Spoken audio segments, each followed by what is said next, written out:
Hello, and welcome everybody to a new episode of D6, where I, Yaro, Shien, bring together voice acting friends, abridging friends, and friends in general onto a D&D live stream show. And we have all 6 of our players this week. Hooray! Yeah! I'm drinking alcoholic iced tea. Nah, I just put in a shot of Jim Beam in there. Like, I'm still on that Jim Beam. Like, I have not had that entire bottle yet, which I'm slightly proud of myself for that. Also, if I don't look very pretty, thank you for reminding me. No, it's just stuff. I didn't feel like wearing a second shirt because it's actually starting to get a little bit hotter now here in California. And, like, I don't know if anybody remembers back during last summer, but when I was running game, like, I would sweat profusely considering how hot it was, and, like, I wanted to turn on my fan, but I didn't want it to pick up in the microphone, so I'm just like, I guess I'll have to suffer it out. But yeah, okay. Can everybody hear me? You can't,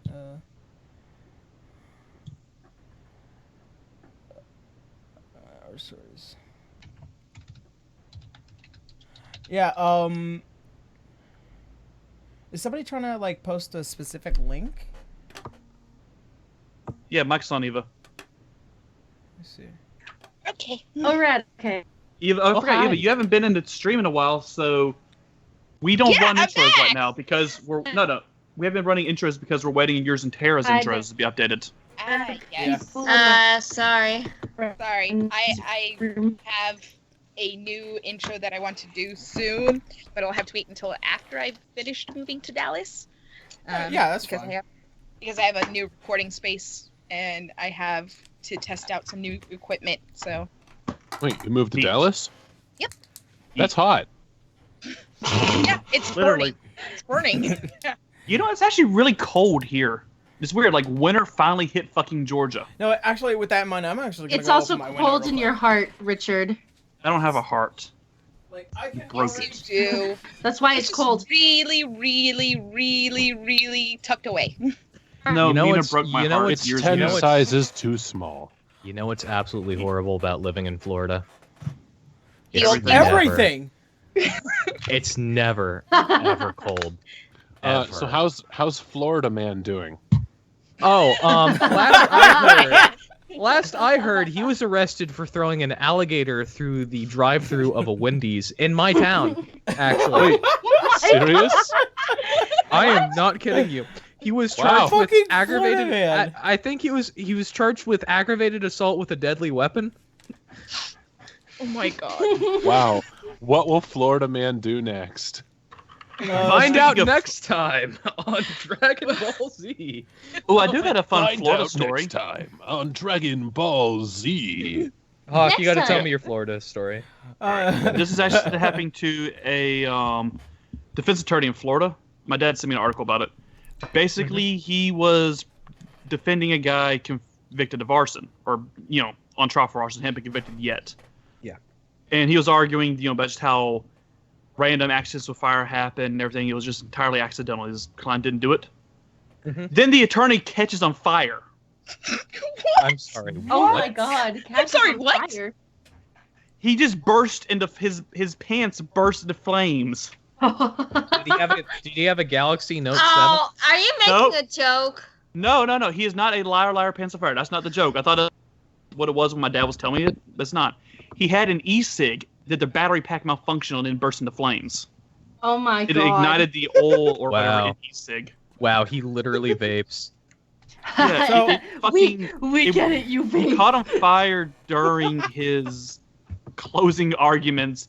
Talk about how fires can just happen random and accidentally. That's like going You up know, to somebody I- like saying, I "We get it, fucking- you smoke." I We seriously get it, you hope drink. That guy, I seriously hope that guy got fucking not guilty on that verdict, I because really the do attorney too. went through all of the effort of bursting spontaneously flames. into flames to prove Yeah. his fucking point, right? Like, somebody get that man a goddamn award for lawyering. Oh, jeez. Just whoa! See what I mean? That sounds like something that fucking happened in Florida. Holy shit. Yeah. Every lawyer I've met from Florida fucking vapes. Yeah. So get it, ya vape. Now put your pants out. Vape. So, See- in major social media news, I don't know if any of our watchers have seen. I made a GIF of Critical Role, and it blew the fuck up. I saw it. It was cool. Like, Can someone link Laura's that? donuts. Can someone link that in the chat? I would like to see a link to this GIF that everybody finds humorous. yeah. Go ahead. Any of the mods can add it to the chat. Actually, you want to know what? I probably want to just post it in the discussion area too. Send me the link, Jay Smitty. I'll post it. Well, that's the thing. I don't have it. He needs the so link. Oh, I need shit. it. Oh, Yes, I it's in our see. chat. Need it. Yeah. I completely spaced out, so I'm sorry. I, for one, have not seen this humorous image of Critical Role. I would like to be introduced to this Oh, hot, are spicy. you talking about, Aaron, are you talking about the gift that you showed me before? Yeah. Oh, yeah. Where you posted that in... I posted it in the chat and I posted it in the discussion. Yeah. I cannot find it. didn't expect the results that it got. Yeah, that Like, was because here's the thing. I posted it, and then everyone on and then fucking Geek and Sundry retweeted the picture that I used for the GIF, and then they retweeted the GIF, but Laura Bailey retweeted the GIF before. And so when I thought okay, like it can't get like any bigger than this, I was wrong. Yeah. It is still being liked right now. I'm still getting notifications. Retweeted 567 times. What? 568. Is your ringtone still Obama, or is it? No, You it's changed. I changed. Obama was scaring me. I was scaring you. Don't worry, Aaron. Like the sound Obama scared me itself. Like Not as scary as Trump. it would make me jump. Like in the middle of work, I hear it and I would jump in my car seat. Like what the? Oh, my phone. Like I did not like. It's not as easy as listening to fucking Matthew Mercer say it's high noon. It's a lot. It's a lot easier. I knew. It sure is.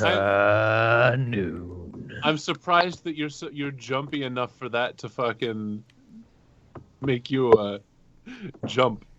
Yeah. Do you want to know the definition of making people jump? I have the Metal Gear Solid alert sound set to my phone, and it's really loud because I'm Yeah, you not said going to that hear it one. otherwise. Yes. When I was in theater in high school a couple years ago, that sound would go off sometime. Well, there we go. It just happened. People would hear that, and they'd fucking like they would like literally get down on the floor like they heard a gunshot. Like they all fucking would shoot around looking for what that was because they just didn't understand. And there was like one kid who got it, and that kid was like, "Hey!" And I was like, "Hey, how you doing?" Right? Like he got, yeah, it was great. Yeah. Also, something to mention. I finally installed the ticker on the top. I see that. Like so, there we go. Jesus Christ, It took me this- $125. Oh That guy's my fucking goodness. cool. It took me this long. 500. Italian assassin, Italy Italy assassin. assassin. He's the patron You saint paid- of this game. Yeah. You paid more He's our sponsor. than I'm worth fucking up your name. I'm so sorry. Holy shit. And then all of those other people are great too. Oh shit! Look at him donating for them once. He's got like a $20 donation there. Like just like these are the top like the 10 recent donations. Like I wish it would show like the top 10, but I'm all like, But yeah. You can probably script that. But like here's the thing. Nobody can beat Italy Assassin. Hold on. Just for sheer Nobody amount. has See, been. now you've made it a challenge. Hold on. Italy Assassin has donated so much. Probably $1,000. You know what? At least. Now that Nobody- you say nobody can beat an Italy Nobody assassin, can he's beat probably that. gonna. Nobody's. So what you? Nobody can beat Italy Assassin. I'm not kidding you. What if he beats himself and he just donates like $501? Only Wait. Italy Assassin can defeat Italy Assassin. Only I beat myself.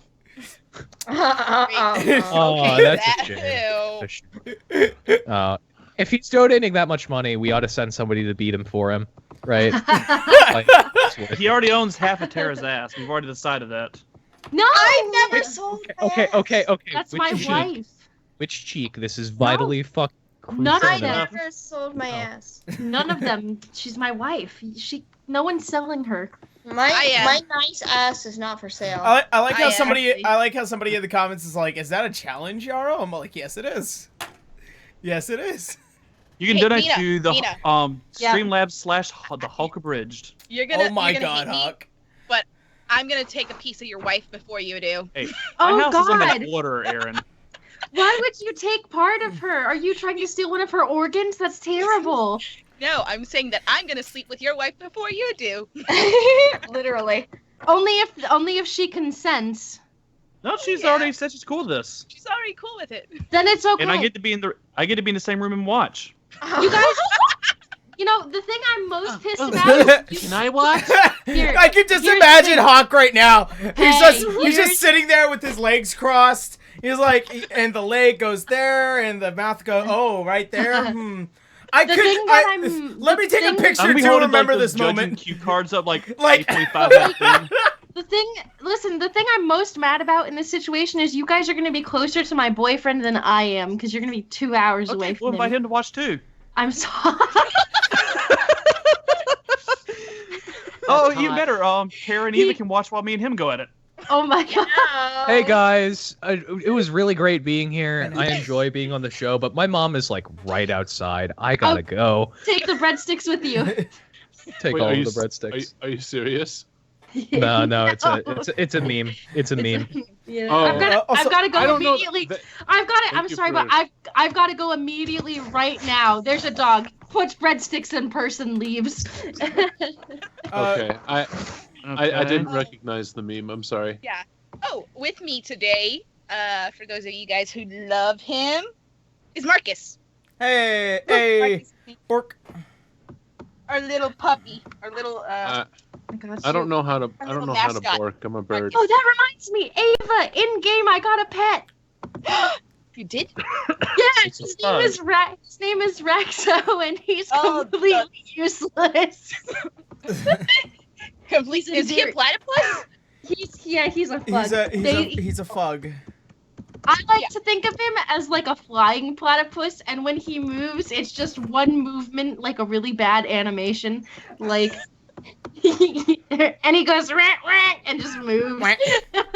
So he's basically a platypus. Yeah, gotcha. Yeah. Okay. But I love him. Something. So goddamn. I do. But you want can't pet to- him; he'll die because you're too strong. Yeah, I'm not Me? allowed to pet him. He No one- squishes. No one's allowed to touch him; he'll die. You No one's don't allowed- understand. Bugs are so weak, Abe. Okay, Eva, one of them bumped into my leg, fell And backwards, and died. killed 2 others. That's how weak they are. All right. You missed it. I was king. I was king of the fugs Oh. for like 10 minutes. That's kind of like being the tallest dwarf, though. Like, let's be real here for a second. Hey, Like being a you're dwarf still the among tallest midgets. dwarf. Yeah, It's still something to put on your resume. Raid leader I on World of Warcraft for 10 plus years. do want to announce this. Mainly for the fact Leadership that abilities. the way that I'm gonna start doing this is that at the beginning of the month over on the Twitch streams, and also I'll be doing it in the update videos starting next month. Every previous month, I'll be announcing the top 5 donators and also the top 5 patrons in the update streams or the update videos. But because I want to start today, I do want to announce our top 5 donators from last month because thank you guys. Sarskull at $125. Thank you. Italy Assassin, $95 last month. Thank you, the Lord and Master. Zachary Mech or Zachary MH at $35 last month. Thank you. It's me, Khan. $15 last month. Thank you. And Deranged N0. Thank you very much. And also, I think a few of those wonderful individuals are also patrons, so to give you guys some insight. But thank you guys for your wonderful donations from last month, and I look forward to seeing more donations to keep making this game grow, making this stream grow, and as I always say, all donations that go into the stream go back into the stream. It does help. So thank you guys, and we look forward to this month. All right. Yay! Can I put out something before we start the game? Yeah. I know I've been gone for the last month or so. But I've been dealing with a move experience to go to Dallas, and right before I head out to Dallas, I have 2 comic dubs that I've actually done. I don't know, a couple of people have seen this on my YouTube page. Marcus, my turn to talk. I did a Sombra comic dub with Segi, who's right now at PAX. And my next one is actually going to be one with our old Mr. Joseph Sam. He's actually going to be doing a Junkrat, and we're doing a comic dub in the next week or so. So, yeah, those are my 2 videos that I'll be putting out for this month. Let's see. I heard Doggo in the background and I got excited. Yes. That sounded Doggo- aggressive. That Doggo sounded is like... kind of mad because I took his little toy right now. Yeah, he sounds like he was about to eat you. That's him all the time, though. What breed? He is a Boxer Lab mix. I've actually put a picture of him on both the chat and on the Twitch chat. So He doesn't sound happy. he is not happy. I took his toy. He sounds like that is not Franker Z. He is bad at me right now. Okay. I'll post another picture of him being bad. Let's see. Okay, so the next piece of news that I want to talk to you guys about real quick. I don't know if anybody had watched the update video recently. I really suggest that you do. At the end, I had talked about probably doing t-shirts. I wanted to get your guys' opinion. So here's a link to... There's a link over in the discussion area, and also I just posted it in the chat. Give me your votes on whether or not if we should do t-shirts or not. I also am interested in probably doing logo shirts for those who are interested in the D6 logo. And actually, we might be revamping that relatively soon. Hey! Oh, for Hestia's sake, we got a donation. Thank you, Benenezer. Or Benenezer. Benenezer. Guessing. He's also one of our patrons. Thank you. Can I ask something really quickly? Yes. What's the fucking fucker that fucks with the fucking fuckers? That came from God. Makaku. That's from Makaku. I remember that. Oh. He's the fucking fucker that fucks the fucking fuckers. That's true. Mm-hmm. Okay, I didn't know. I'm just the terrorist. That's right. You were the terrorist back in episode 1 and 2. Look, all I'm saying is that sounds like a lot of coitus is all I'm saying. Yeah. Right? But yeah, I want to get your guys' opinions on whether or not I should get t-shirts or start doing t-shirts. Probably somewhere around maybe 45k or 50k subs. Because this is just preemptive, so then I know how many people would actually go out and buy like the t-shirt or not. And also like what t-shirt do you guys want, because I would have to go commission an artist and then go through that whole process of getting their permission to use the art and all that stuff. Speaking of art, once again, another successful month over for Iona Marisian, who will be considered our official artist for D6 relatively soon. And starting next month, we will be running, I think, maybe a donation pool, because we are going to basically revamp everything here. The logo, the layout, and also we're doing just full character art, super detailed, and she's absolutely amazing. If you guys haven't go check her out, I suggest you go check her out over on Twitter or her Patreon, her DeviantArt. I'll probably leave a description relatively soon, and if you just go check out our art. Like a majority of the characters that you see here are on the main layout. Braun, Arya, Manda, Fela, and also Oscar and Alana are getting their art done this week. So we might be seeing updated character art for that. Which they're just simple. These are like simple, like colored sketches, which really nice. I love them, but we do want to kind of like do like a whole layout, and also we'll make it like a whole like character lineup team shot, considering how much we are aiming for, which I believe we're trying to get. I'll be throwing in some of my own money. I know that. I probably am intending to probably get it up to maybe 275. I think that's that's the price that she gave me. Like, because like this sketch art is nice, and it's something that I get from her Patreon because I'm a patron. However, her really, really nice art is something that does take a lot of time, and also having her as an official artist gives us the long run of having somebody who be willing to make like pictures for NPCs and stuff. Could you send me her art page later? I most certainly will. How about we post it in the Twitch chat for all of our lovely viewers to check out right now? Yeah. Let me see. That's hot. Yeah, I mean, I was gonna ask. I wasn't sure if you wanted to move on or not and do it later, so I was being shy. No, it's. We'll get it out there, and then we'll be good. From the other fucking room. Yeah, you can hear him. I had water in my mouth when he said that. I literally almost spit it all over my screen because I wanted to yell, "Shut up, Richard!" Yeah, Richard. I love you so much. How dare you say my name on stream, woman? Oh, shut up, Huck. Woman. All right. So that I posted her Twitter on the in the chat. Go check her out, and also there's a link to her Patreon on her Twitter page. So feel free to go check that out if you want. Ooh, there's her TV. Man, oh my God, yeah, I see the difference. Second, and I thought, second to last thing, How to Be an Adventurer, episode 5. Tara has finished her recording. I have 2 other people that will be recording with me on Monday. Actually, no, 3. I'll be having Payo record. Hopefully,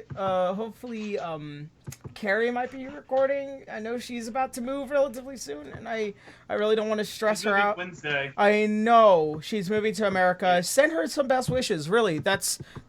I didn't even know it was happening until like we talked, and so we're trying to record. We're trying to record on Monday. To just kind of get like everything like finalized, because then I would have to wait a whole month, which is not something that that's not something that I really want to do. But if that is the case, I guess I will have to. I'll let you guys know on Tuesday if that happens. Aaron. Yes. When do you need me to record? I don't know. Do I have you casted for something currently? I mean, how to I think be this is an something adventurer, outside right? of. I think this is something outside of. Aww. I thought I learned how to be an adventurer. I want to be an adventurer. You are in How to Be an Adventurer. Jesus. I'm actually just dicking with you. I was like, yeah, like that face right there. I want to see it's that like, face with the tilt like. I'm rolling around at this fucking speed of sound.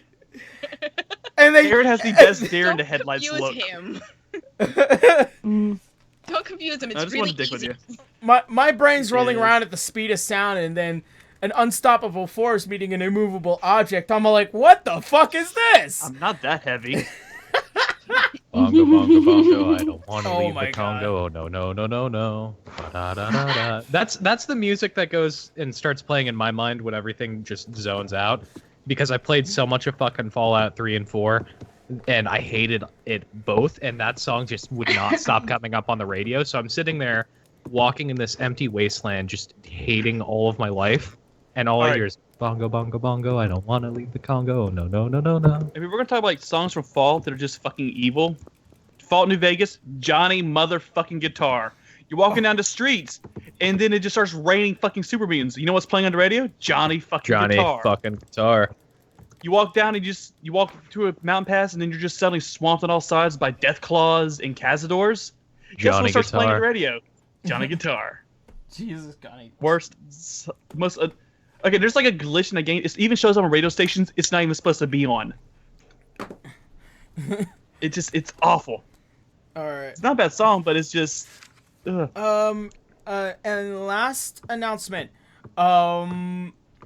I'll be posting the new Annie analysis on Wednesday. The reason why I haven't been able to post it for the past couple of weeks is because I did get a copyright strike for Drifters, which I talked to my channel manager. We're trying to get that fixed over right now. It may not happen immediately, but it is like, oh my god, I'm at fair warning now. I don't want to get in trouble. So at this stage, like, I'll post the episode. We'll see what happens, and if people begin to freak out, I may have to, or if like copyright people start freaking out, I'm gonna have to end up taking the video down for right now. But that being said, I'll be posting the Any analysis video this Wednesday, and also tomorrow I will begin the long editing process of how to be an adventurer. I'll be talking with Quiz for quite a while, so. That's basically. Have fun with that one. Yeah, that's basically what's gonna be happening for a while. And then after everything is said and done, I think we'll try and get it out as fast as we can this month. Like I said, if something happens with Carrie tomorrow, then I'll let you guys know over on the Patreon and on social media, and we'll try and post it as soon as possible for next month.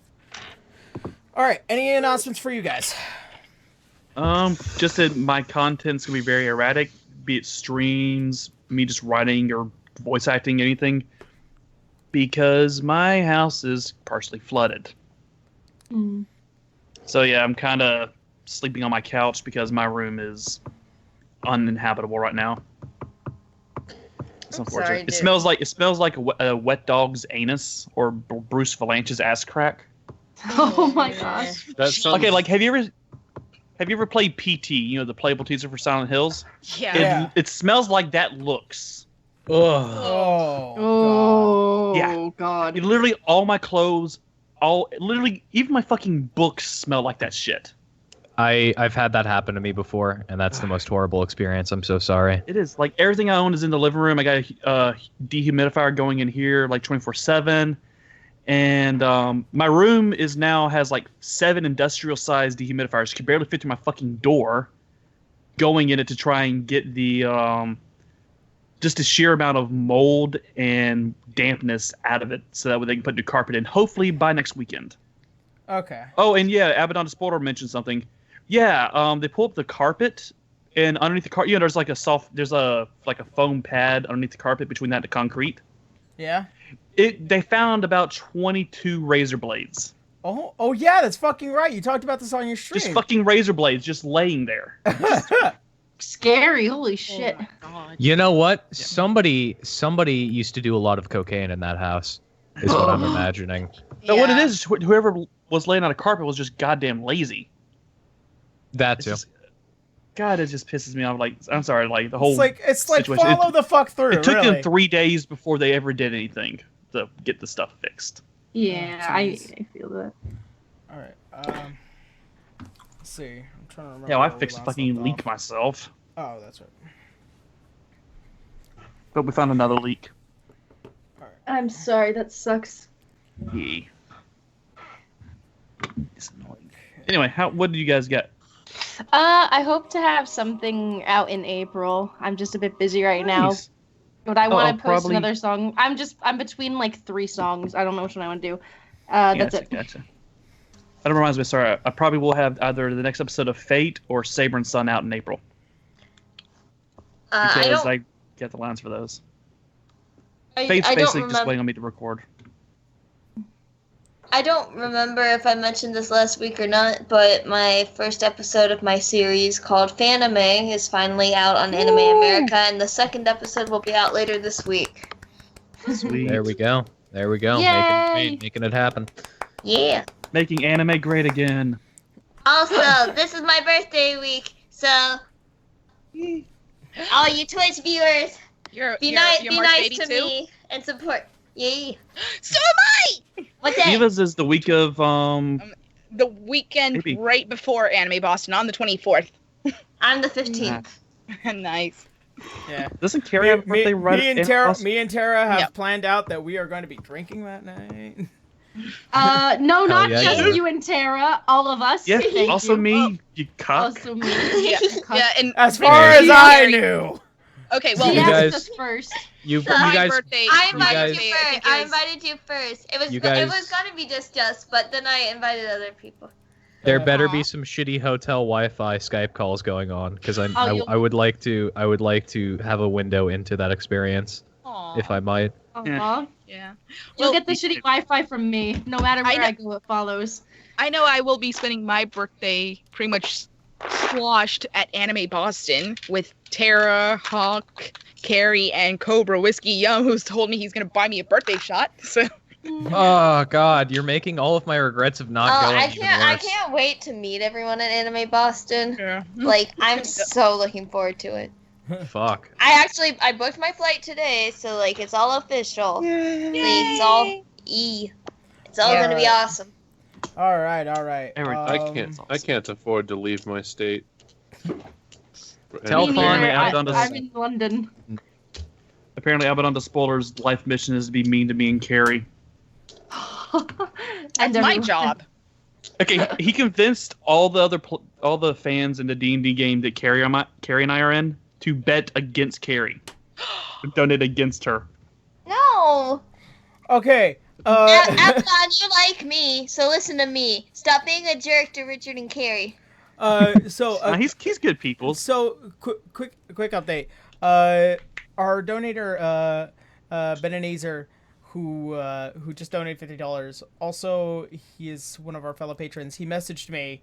He just told me he bought that fucking pillow that I was telling you guys about earlier. Oh my god. Oh my god. I'm gonna have I'm- nowhere to put that. I'm sorry. My Like- mom is right outside my door. I gotta go. I have am not sure no- what pillow we're referring to. It's a pillowcase. It's a pillowcase with the naked Hestia on it. Naked Hestia. Yeah, on a I pillowcase. am Well, not. you know what? That's his life decision. Oh, And I'll like- say, as somebody who remembers when that anime came out, being like unable to avoid Hestia porn for the life of me, like it was literally everywhere. If it wasn't Hestia, it was somebody in her outfit. So if he really liked that much that he got it in a pillowcase, you know what? All Just power to fucking more power to him. So Enjoy Like, that. like, first I'm enjoy not the gonna have a porn. place to put that without getting a fucking boner. That's the thing. Best thing about the No, Hestia, you'll get- other people in Hestia's costume, Archer from Fate in Hestia's costume. You'd get desensitized no. eventually. Oh, no. Like Well, you'd see it like 5 times and be like, oh, well, that doesn't make me erect anymore. All right. Well, uh, there goes my I- boner. God. yeah, all right. I So rem- with that being said, I think we're good. We did all our announcements, right? Yeah. All right. So let's go ahead Yep. and start the game. Okay. So starting last week, our adventurers had a conversation with Arvello to talk about the airship, and after getting many upgrades, many grateful upgrades from the wonderful Arvello's arcane assets, our party members had decided to head back, kind of relax for a bit, until the next day, where Monda was called for by her father, Angelo. Upon a short conversation, Angelo expressed that he has a few concerns, as several individuals from the church have been wanting her to come back, as it seems like it is taking too long for her mission to be complete. But with Angelo's judgment and being the head priest of Sihanin from her town, he had realized that his better judgment is to let her explore on her own and proceed on with her adventure or adventurous Yay, life. Dad! After the His name was Angelo? Angelo. Okay. Yeah. After which, our party members decided that they probably wanted to pick up a few jobs, with Arya finding a full-time fan and now faithful to her godliness. Along with Braun, who had helped her with her performance. Manda and Oscar, they worked with the city guard in acting as part-time healers to help out with the fire section of the city, which has been known to break out in many fights every single day. The combat zone, as it were. Fela had done her quarterly review with the Duchess and also helped with an exercising job, removing a rather devious little spirit from a household from a fairly rich family.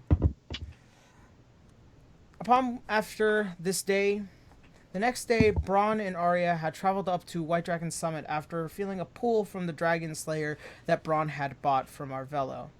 They had met with a rather old-looking Goliath-like warrior who had been digging and picking at the ice, waiting for somebody to come by, in which he revealed that there was a dragon orb hidden deep under the ice, to which he then revealed himself to be an ancient white dragon known as Glacial Trux, an old ally of Balthazar, aka the Shadow Agent. Upon his reveal, he says that not all chromatic dragons are evil, but not all of them are kind either. Giving them their fair warning and a just reward, our Braun and Arya returned back, having been revealed that Balthazar happens to be a old golden dragon that had abandoned his dragonic form many centuries ago in order to help against the Fae Velmach. He then revealed that he has a special liquid which would help destroy the dragon orbs, and upon the destruction of the dragon orbs, they had revealed to be what is empowering them, and they decided to take the spoils: a ring of wishing and a holy hammer that would bind to whoever has a strong faith to their god, specifically Manda with the Manda and Sihanin. Hey. Also to mention, you have the amulet of Hasim Bawamno that was given to you by your father upon that conversation. And that is where we last left off. We also got, how much platinum was it that we got? You guys got, we got platinum! 500 pieces of platinum. Which was this conversion rate for gold? That's 50,000 total, right? That's 500 pieces of platinum. Let's see. One platinum piece is one gold piece. No, one platinum is 10 gold. I'm sorry, 10 gold. 10 gold. So, I don't know why I said one. 5. I can't seem to open my PDF file. Yeah, you guys got 5,000. Basically, what would be like 5,000 gold pieces. All right. So I guess we'll each get, apart from Oscar, since he's, no offense, but he's not an employee of the Shadow Agent yet. I guess everybody who had been working up to this point gets, what, 1,000? Yeah. Just, no offense, just make it an easy split for everybody. Yeah. Because we have never been paid by this guy. Yeah. Ever. Yeah, the jobs provided was what he would have considered payment, but after doing everything you guys have just been doing, it would seem pretty fucking fair. Yeah. Ow. Fuck. Yeah. Sorry. All right, so it is the start of the new day. Who wants to start? I'd like to try and find some implements in the fire district. Something to increase my either strength or AC, or both. All right, go ahead and make an investigation check real quick. All right. I should probably have it on my dice box. That might be useful. I have to reinstall Adobe Reader. That's not so again. It's called Acrobat now. Excuse me. You said investigation, Aaron? Yeah, make an investigation check. All right, 19. 19? All right. Yeah. All right, so grab my stuff. While you're grabbing your stuff, what did you mean by implements that would increase your AC? Are you talking about better armor, or like basically what implements act as are kind of like armor, but they're not armor. Implements can give you like an AC, like a +1 or +2 to your AC, but that's pretty much it. So it's like a shield. Yeah, they can act like a shield, but like you can, but like a shield is going to act like is still technically armor, but it's still an implement. But an implement is like saying like a necklace or like a pauldron, Right? like a big piece of like fur that drapes over, and it's made out of the skin of like some tough animal, stuff like that. Right. So, you are heading to Like the cloak that Arya has that Braun gave her would count as one. yes. So you are heading to Ignyvale. E. All right. So for 19, I'm gonna say Because for Barbarian, Braun has very low AC.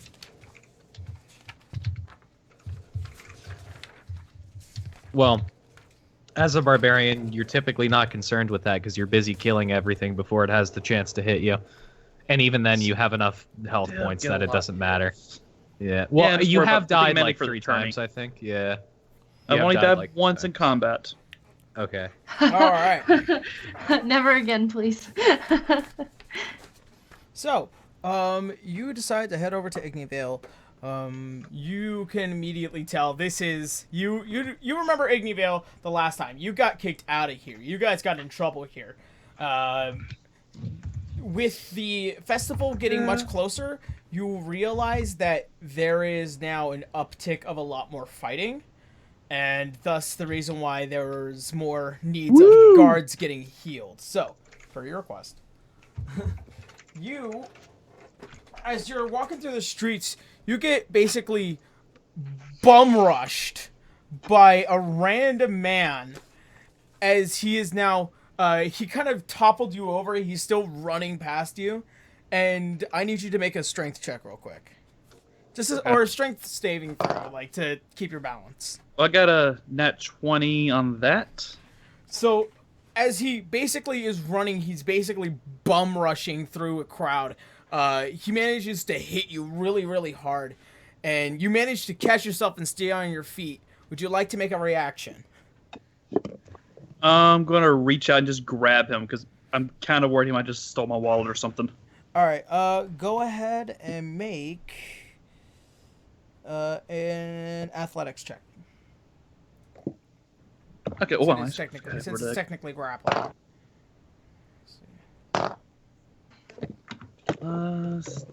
27. All right. As you reach out, after he hits you really hard, you reach out with your right hand. You immediately grab his arm. You pull him in, and you're basically bear hugging him, and he's just trying to wiggle his way out.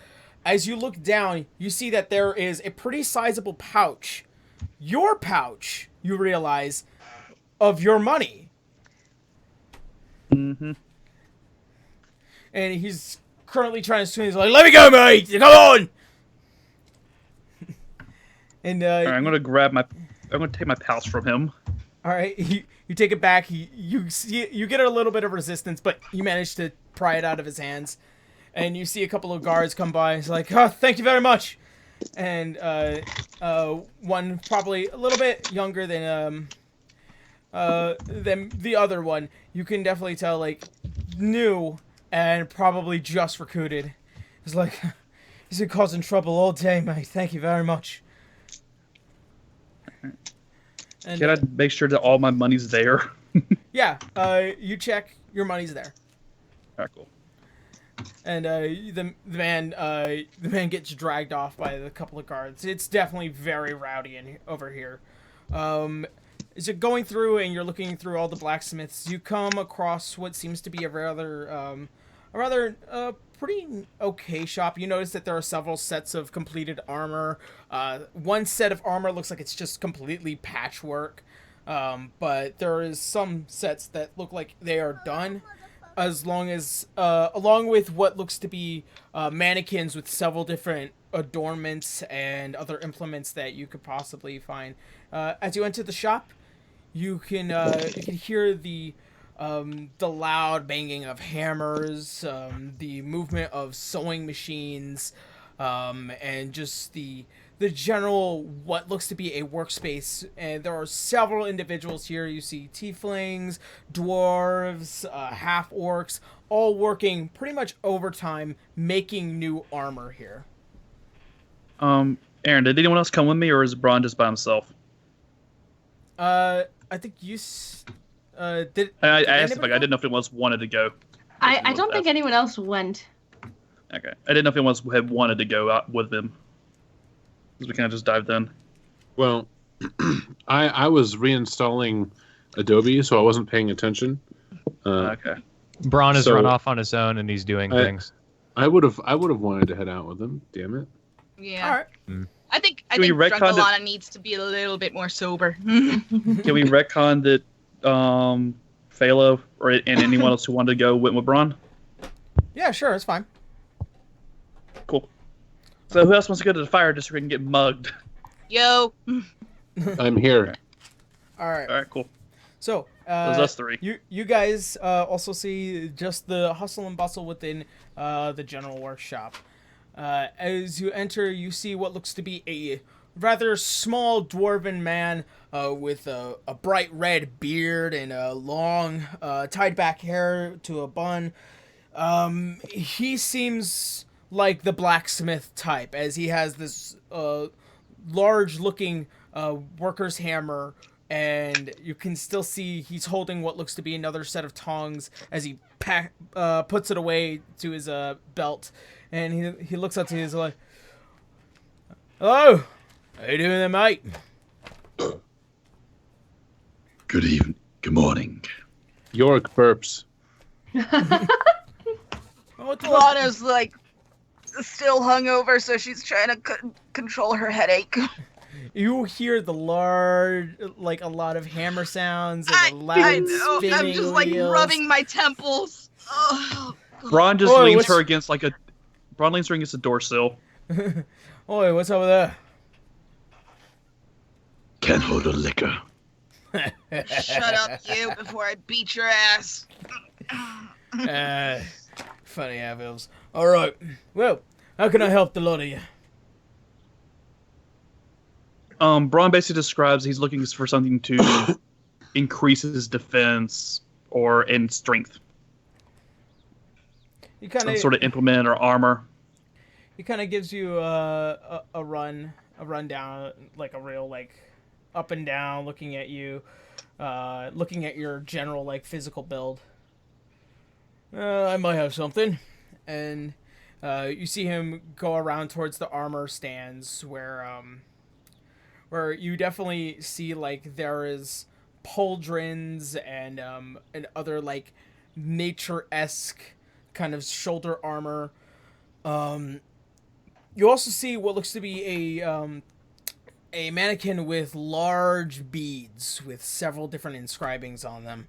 Another one is what looks to be like a collar, but as it kind of flexes back and then it kind of splits off towards the front with what looks to be two fangs sticking out, towards your pecs.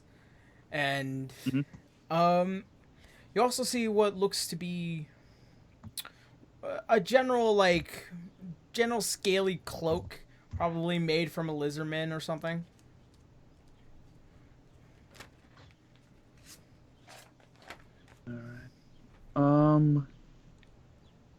First off, I'll look at the the beads in the cloak. All right. The cloak looks like it will just it kind of just wraps around. It's more like a shawl or a shawl than it is really a cloak, and it seems to be made out of a fine lizard-like material, and it feels pretty tough, and it's not falling apart at your fingertips. Alright.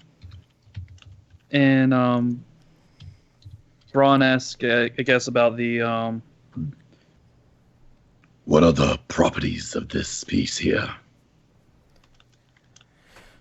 I would say it'd do you some good.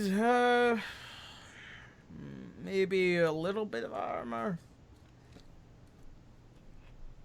Which a little bit would probably be like 1 AC. Alright. What about these beads here? I made those set myself. A little bit of a dwarven enchantment. And as you see the beads practically, like, you are big. You are the biggest out of the entire group. These beads pretty much, like, are still small in comparison to your giant jugular.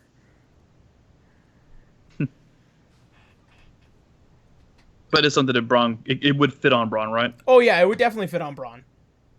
Okay. It's got a little bit of length, but like they're about like the size of let's say probably the size Basically of like a half dollar, a silver dollar. Like I gotcha. Pretty much with that kind of circumference. Okay. Braun looks over at him and asks, I'm sure with dwarven enchantments, they probably do something very special. Hey, gives you a little bit of fire resistance and also makes your AC go up just a bit. Gives you a little bit more protection. And what were the other items he had apart from the wrap and that? Is what looks to be a shoulder pauldron made out of what looks to be like blackened steel. There is like basically made out of like an animal fur as it kind of spreads out, but like there's one huge metal piece that is kind of connected to it. You can see there are several like scribings and almost Aztec-like, and it kind of straps around down to your other arm. It also kind of covers like a little bit of this area, right? Like a little bit of like say your left nipple or right nipple, depending on which side you get. All right. Braun, I guess, asked about the pauldron then. Hey, I think one of our metal workers helped with that. Kind of had the commission for the fur. I would say that one does give you quite a bit of armor. Probably will help with a little bit of defense. And, something about the metal work is nice. But, yeah. And how much are these pieces? Well, for the pauldron, that'll probably cost you somewhere around 500 gold pieces. The beads will probably cost you somewhere around 800 to 900 gold pieces. And I would probably put the scales at maybe 400. All right. Aaron, would Braun be able to equip all the items or only like one or two? You could probably equip up to about 2 implements at a time. Okay. Would the others be able to wield any of this stuff? I'm sure they do. Like, any implement can be, like, equipped. Okay. I guess I'll probably go for the beads and the pauldron then. All right. Well. And how much will that come to? So, let's see. Pauldron. The pauldron's going to come out to about 500, and the beads will be about 800. So about 1,300 pieces of gold. Okay, I'm cool with that. All right. Quick question. Any kind of armor there that is studded or just hardened leather? Or is it just blacksmithing mostly? It's mostly blacksmithing and some implements. There's like full plate armor in the front, but nothing leather. Okay. Are there any crossbow bolts within the area? Mama's kind of missed hers. We can make a few crossbow bolts in In about a minute. Alright, I'll take a dozen. Alright. Jesus. Always hard to remember how much crossbow bolts cost. They're like 2 silver pieces each, if I remember. Yeah, 2 silver each. Yeah. So if 10 silver pieces, I think, is 1 gold piece. So yeah, that's a gold piece and 2 silver pieces. If it's like a baker's dozen, then it's 12, right? Yeah. Then yeah, it's... Baker's dozen is 13 actually. One for the baker 13. and a dozen. Yep. I was just gonna say that. Yeah, I just looked through my old character sheets. I saw that I had missed a couple things from the last time. I realized I still had my grappling hook, Bigsby hand, my hand crossbow. You also have like 250 grand. Actually, after speaking with the DM, I have 219 grand. Because I got myself a nice little bow of Ilana to go with the quiver. Ilona, I'm sorry. Let's say you got a bow named after you, really? No, Alana and bow of Ilona. Because she has been away for quite some time, I allowed her to kind of retcon buying some special stuff from Arvello. Yay. Aaron, quick question. Would the pauldron like restrict Bron's range of movement or anything? No. Okay, I didn't think it would because pauldrons are a little bit lighter. You've been wearing like basic clothing, and you know how well like an armor piece can work around you. You're not too concerned. All right, cool. Let's see here. Taking a look around. I'm looking for like, I don't know, other knives, another dagger. They do seem to have just a couple of cool daggers. I mean, they're nothing special. Do they have one in Emerald Fade? Emerald Fade? Mind. I would not know. I figured I'd never mind. It was a joke. I'm sorry. Nope, it's fine. Let's see. I gotcha. Aaron, do they have any like? Bron just looks over from York to the blacksmith and just starts smiling a little bit. Yeah. What's up? Anyway, he leans over to blacksmith. Question: could you make do you have like a helm that would restrict speech? I don't have anything like that, but I might have a mask. Oh. Bron just looks over to Phala with a raised eyebrow, like, can we? Oh, I think the stream just... Phala gives him a cold the stare. The stream just went down. Yeah, the stream died. Uh-oh. Yeah. Uh-oh. Rip stream. Yeah, I dropped like nearly 1,000 frames. But yeah, it's still apparently going. Hold on. Not on live our again. Yeah. Okay, listen. I'll explain the joke. I'll explain the joke. Okay, a fucking Emerald Fade knife is a CS:GO item, and they sell on the marketplace for like $500 fucking dollars. So that's bad. Yeah, I wouldn't know anything about CS:GO. I don't play FPS games. I was hoping and expecting you'd say yes, but it's like 5 million gold, and I'd be like, shit. And there's still other stuff in the area that you guys could probably look at. Yeah. But yeah, if you guys want to go check out what the bow of Ilona is. Oh, but yeah, no.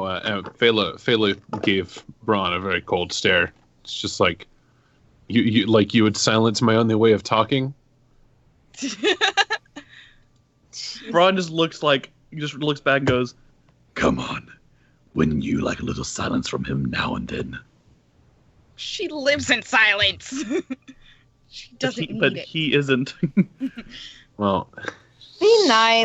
Bron's teasing. He's teasing. He's smiling and joking. Yorick doesn't seem to care. She doesn't glorify the rest of it with a response. Bron looks back at the obnoxious blacksmith. mouthpiece, but he is her only mouthpiece. Bron looks back at the blacksmith, Perhaps another time. Aye. Bless you. Charming. All right. So, you that was Yorick again, just to be clear.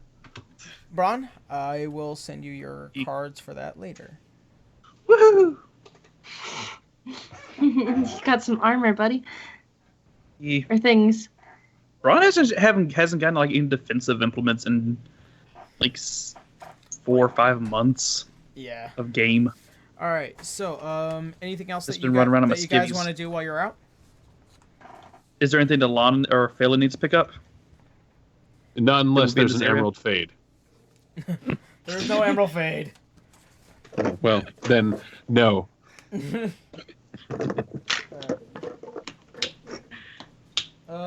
Actually, for the sake of the argument, Phala, I wonder if I asked this question last week. I don't know if I... What did you ask last week? Do you have the White Dragon robes attuned? Yeah. Okay. Been wearing them. They can't be that close to me without becoming attuned. Okay. Then that's just something good to know. All right. So you guys are good? I've been using them to line my black robes. The inside. After what just happened, though, Braun, if everybody else is okay with it, wants to go to a bank. You have been told by your friends that there is specifically a bank in Ventimore. It is the I believe the Goblin's Vault. Who was asking for the bank? So Braun's asking. So he comes into the room, and I think we smash cut to the scene of Oscar standing there in some more casual clothing, like he's not actually in his plate armor at the time.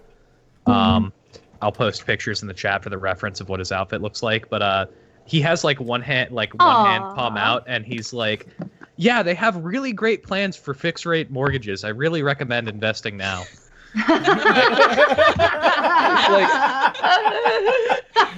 like just something really really boring, like dad talk, like just like you want to stab your eyes with like a pencil or something. It's so dry, but yeah, there's Oscar giving, like, we see that the only line of the conversation we see from that is Oscar saying that to Braun.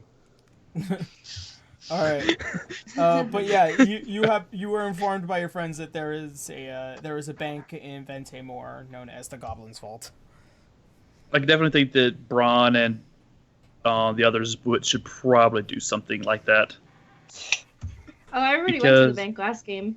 Yeah, I know, but like Phala and Alana haven't. Oh, I see. And Alana's walking around with more money than some small towns. Okay. To be fair, she has pockets everywhere. She literally has Don't lose your pants. A bag of holding. So does Braun, but Braun still got pickpocketed somehow. Yeah, and I've got a quiver that I can just dump things into as well, just as long as they're small. Yeah. Like I'm saying, I don't know. If this guy magically makes a coin purse appear on Braun, who didn't have a coin purse, keep in mind, with all his money in it. The way the bag works is that you stick your hand, you think of something, and it appears. I know. I was joking. Yeah. So anybody can run through their thoughts saying money, coin purse, bag of money. Yeah. Anybody can do that within like less than a second. I know I did it longer because I'm fucking retarded. So you guys go to the Goblin's Vault. How do you want to set this? Do you want to set up an account for you guys? I guess Braun would probably do a personal account. I mean, we could do like a group pool, but I think most of our characters are very... I think most of our group kind of wants to just keep the money separate. Alright. Actually... Phala doesn't seem to care. Yeah. Braun just opens up an account and deposits all but 1,000 of his in the bank. Alright, so go ahead and make note of that on your character sheet. I'm guessing, Aaron, that if we purchase items, we can just like use a banknote. Yeah, you're pretty much given that like on your upon basically making... like a check. Yeah, basically. You get a checkbook, yeah. Yeah, that's a banknote. Phala's going to do the same. All right. So a lot of you set up a bank account. However, Alana, since you're setting up your account, how much are you depositing? I'm gonna put in 100K. Okay. Upon saying this, the lovely little halfling woman, as she looks up to you and says, 100K. Yes, 100,000. And as you present the money, come with me. You're gonna give them a heart attack. Come with me. She jumps off from her high chair, being a halfling woman. She skitters across the floor, and you follow her with your money. You are taken into a separate room, which looks much nicer than the front area, with what looks to be now not a large vault, but several separate smaller vaults. And that's what this room basically is. And upon running her fingers or what looks to be arcane vaults, one of the wheels turn and then opens up. All right, place it here. And as you place your money in and it closes, and on top of the vault, you see as the runes now inscribe in Elven, Alana Mirathari. Nice. Oh. This is obviously what looks to be where royalty go and put their really, really, really high-end stuff. It looks like you could not touch these vaults without somebody being able to take care of it first. And okay. By the way, when she leaves, Braun reminds her she owes him like 50 grand. I already paid you, okay? I already paid you the 19 grand for the last one. No, we actually did mark that down in game. Okay, well, in game. Well, okay, well, fine. We'll do that, and I'll put another 19 in my bank then. Okay. Before she leaves, she talks to the little halfling woman. Can I make a request? Sure. Take care, buddy. Can I put in Halicia's name as the only person to be able to touch this money? Absolutely. And she pulls out what looks to be a big contract, to which you go ahead and fill in your information and what looks to be almost like a final will and testament, even. Basically, this is my baby's college money right there. Yeah. You're making a trust fund for her. Yeah. Oh, trust fund for my own. That's not nearly enough for college nowadays. Oh my god. Okay, keep in mind. State college, yeah. Keep in mind, I had $221,000, and I only put in 100,000. Yeah, so you're still walking around high and mighty, but now you know if that goes, you still have money. I still have money. Question: how much did the airship cost, and how much would it cost to sponsor a team? I just want a frame of reference for how much money all of this is. I think the airship costs... Alana didn't put any penny towards any of that. No, because she's afraid of airships. She does not like any kind of aerial. No, you weren't there for that game is the reason. Well, that's true, but even if she was, she wouldn't put anything. Flying devil machines. Right. But yeah, the airship costs... I think it costs somewhere around 250,000 gold pieces. Because it's a magical flying fucking boat. Yeah. What? I believe it's called the Going Sunny? I have to constantly remind myself that's a thing? Yeah, Going Sunny. It's 1,000 Sunny. 1,000 Sunny. Sam wanted it to be called 1,000 Sunny because he put the most towards it. Yeah. That would definitely seem like something that Sam would do. Alright, so you guys have your bank account set up. It's now midday. Anybody else want to do something? Guess I'll rejoin Manda. Manda wants to go hang out with Arya because they haven't talked in a while. All right. Oh, damn. Okay. Yeah, well, we haven't. I know. I don't really have any. I don't really know how to start the conversation, so you're gonna have to do that though. Sorry. So, so Manda, you head over to Arya's door and you go. Bang, bang, bang. Arya. Oh, Manda, is that you? Yeah. Arya opens the door. Thinking Mondo? What? All right. The door swings open. You see Arya, in pretty much what would be, I would assume, day clothes, like not just regular clothing. Hey, how you doing?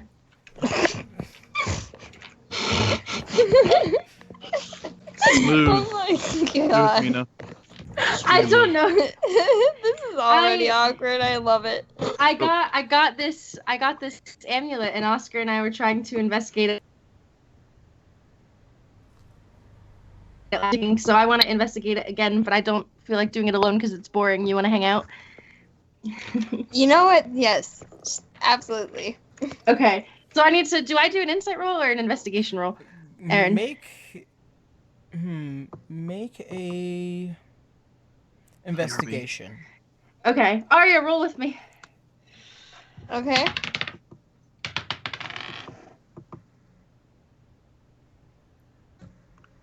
I gotta scroll all the way up to like what my things are. I have to open my thing before I can even roll.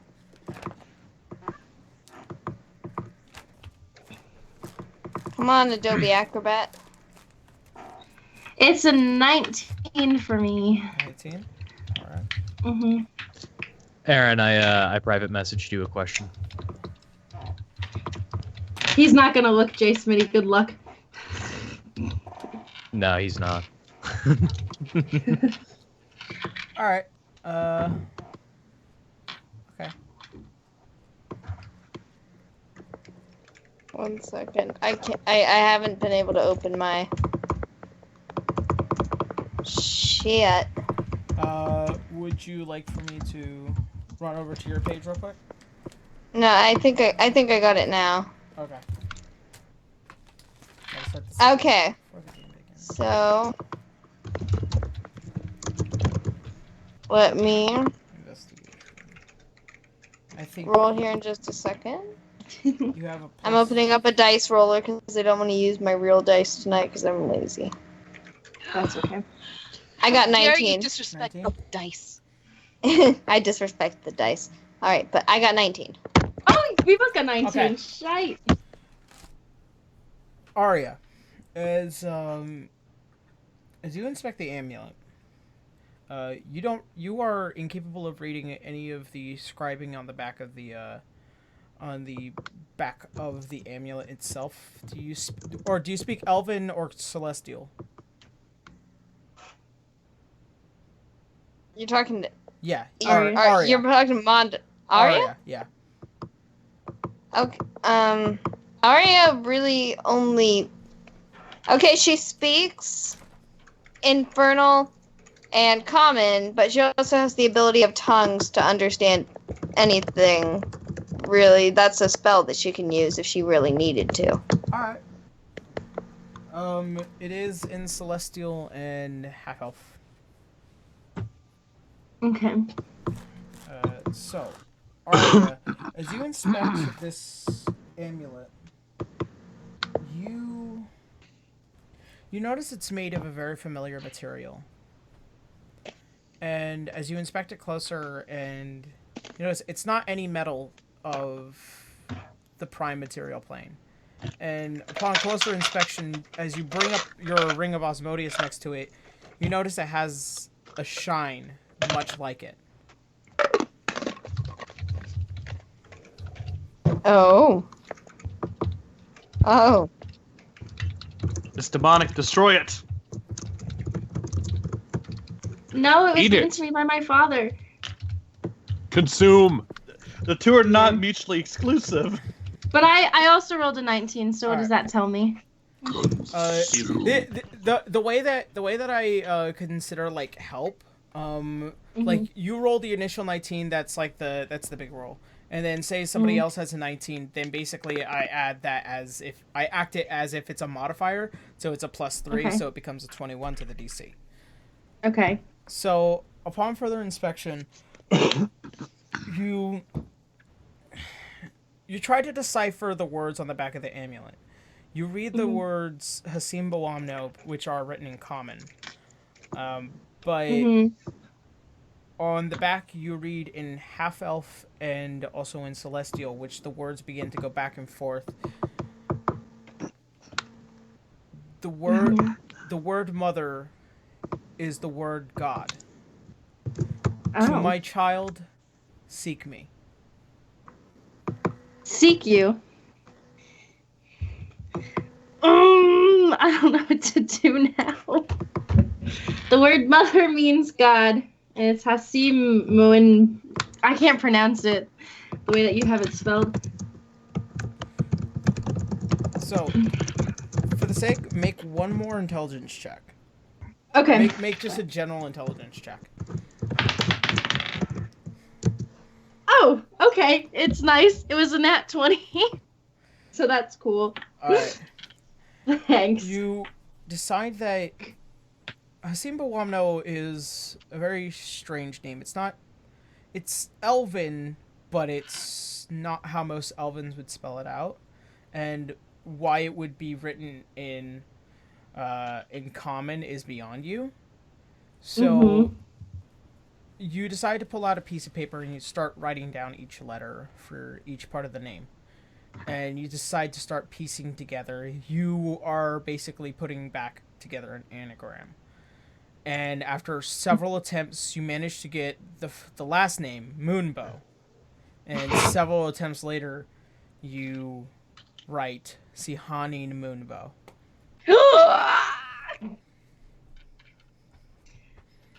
Balls. Okay. Oh. Okay then. Well, that makes sense, at least.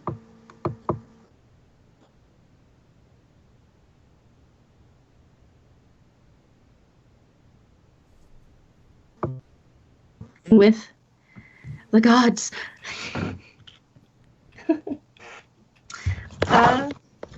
Do you need to be alone for this, Manda? Yeah.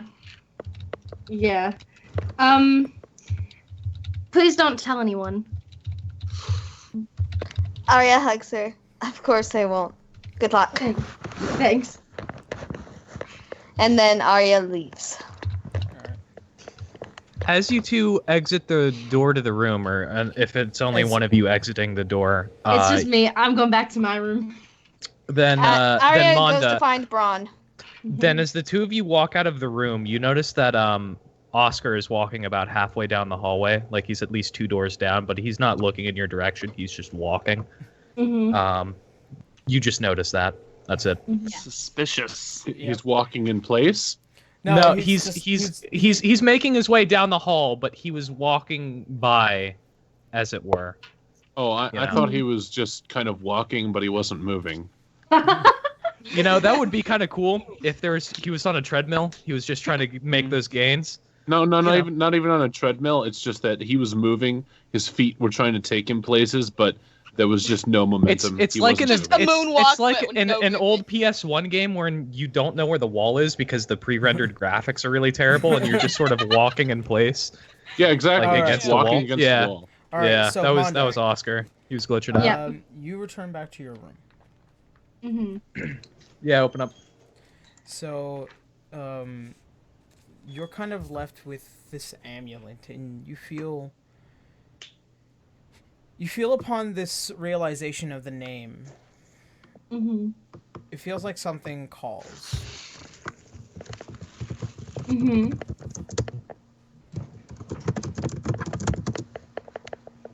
There's some vicious typing. Someone calls me, or am I calling someone? It's the feeling as if something calls. Like something calls. Okay. It's coming from the amulet itself. Okay. So do I try to commune with Sehanin through the amulet then? All right. Whoever is typing, please stop. It's directly in my ear, like ow. Like I'm not angry. I'm just like, like tinnitus. All right. This is why we get shock mounts, kids. Oh, I wasn't using the other microphone. You guys probably heard that conversation. I'm so sorry. We're talking about that. This is why shock mounts were invented. So, Manda. Only helps if you don't have a mechanical keyboard. Manda, as yes, you decide to kind of begin to pray with the amulet,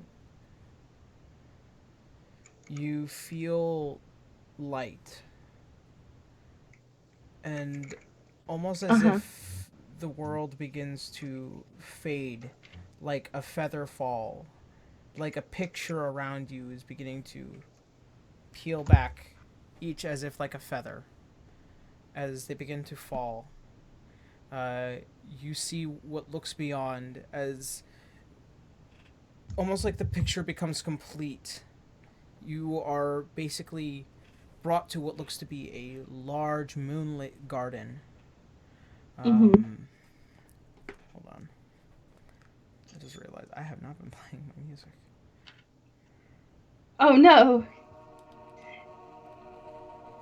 Ah, there we go. There's some atmosphere. As you begin to inspect, you are what looks to be under a gazebo with what looks to be an arcane circle, as if brought... This is what the gate is to this dimension, this realm. And as you step out, you feel the cool night air.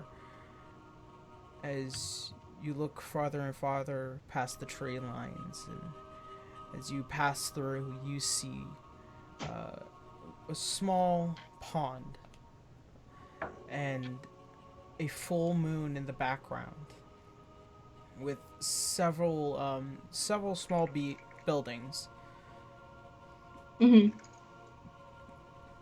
see what looks as if there is an individual as jumping from one roof to the other, with a bow pulled back and firing an arrow, almost like shooting stars across the sky as you look beyond the precipice and the threshold that is this realm. You see below a large world, as if looking down onto Heimel itself. As she fires her arrows, they streak across the sky, each going back down to Heimel. And as she stops for a moment, and she looks down to you, and she jumps from the building above. She comes down, almost like there is wings behind her. Her long hair, pretty much enveloped by the moonlight, silver in all cases, her skin smooth, her facial features almost royal, and she wears this long flowing dress as what looks to be a glow to it. It's almost like a nightgown. And several small adornments, very moderate. Looks to be almost this small band around her braided hair. And as she steps down and she comes and she outstretches an arm and she says, "Come, my child." She slowly makes her way forward to this figure. As you step closer, you can definitely tell the features become far more prominent. And she is much taller than you. You can tell this is Sihani Mumbo.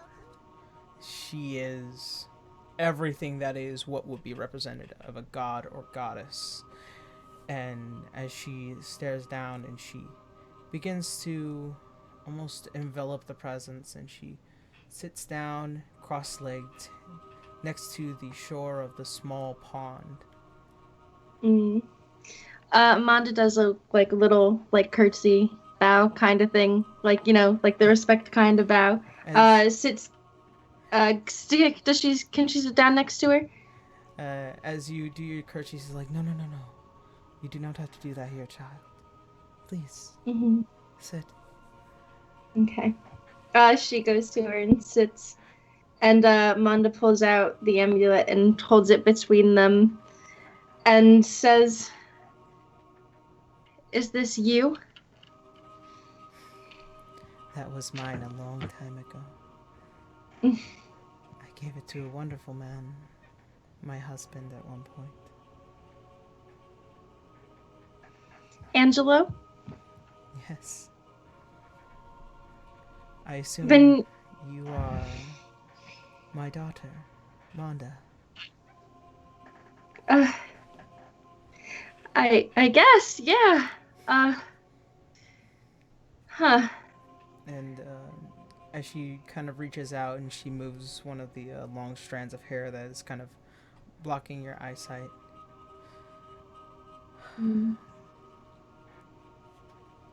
It's good to see you've grown up. You've become so beautiful.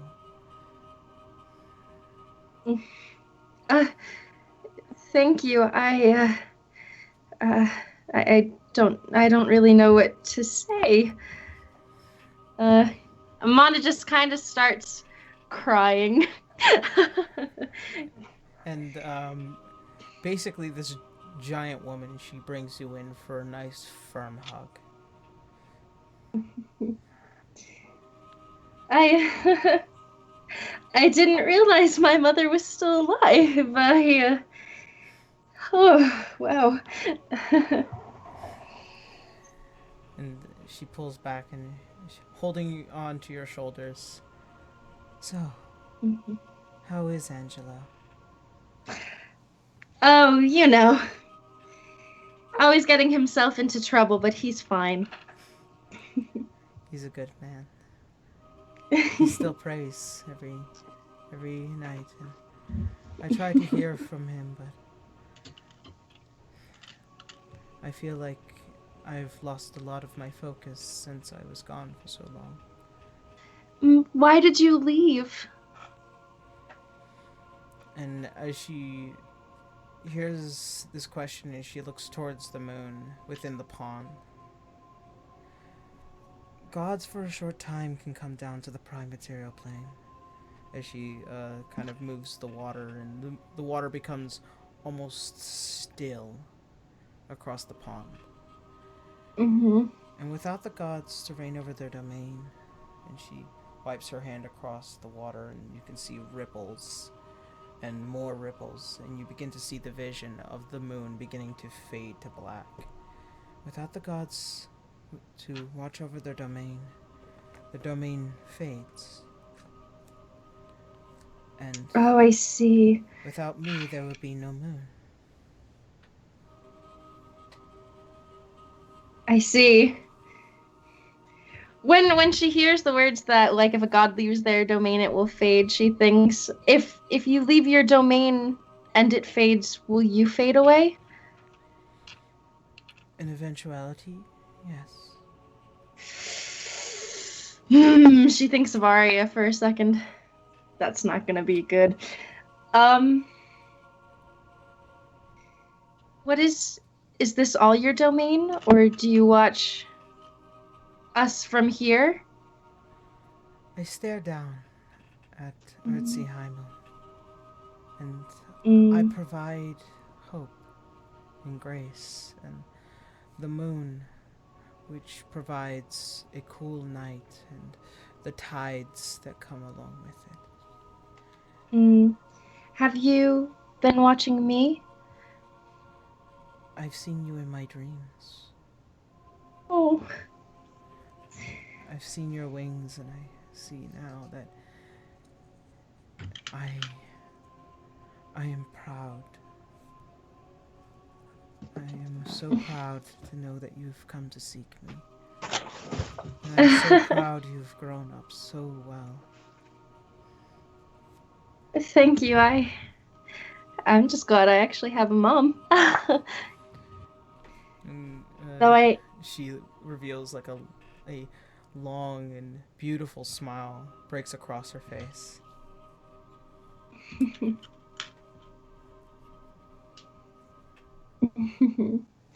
Though I understand that you probably can't come back, huh? There will be a time soon where most gods will consider it a short merge of our worlds. And as she as she scratches along the water and it becomes thin and clear, unmoved, it is known as the merge. When the universe is in its right place for a moment, then the pantheons and the nine hells and the prime material plane for this short time open up, which is why we gods always prepare for the worst of this day, but also hope to give our children blessings. When do you think that will happen? And she looks towards the pond again and she waves her hand. It will happen soon.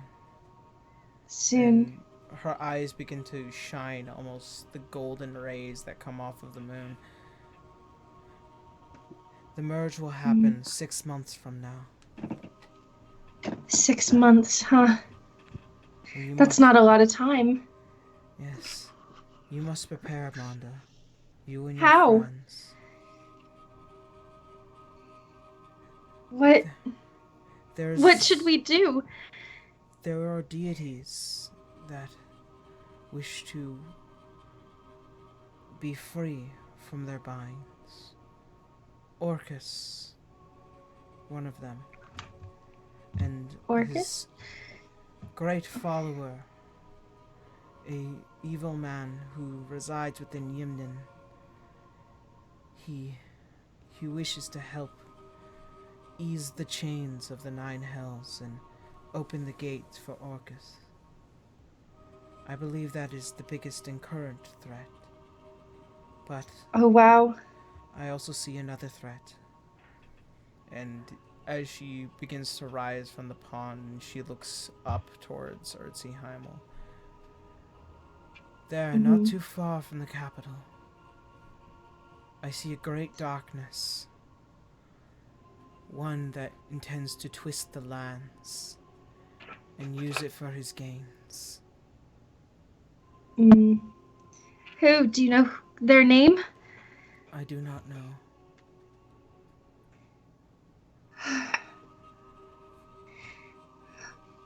Okay. We'll prepare. Yeah? I hope you do.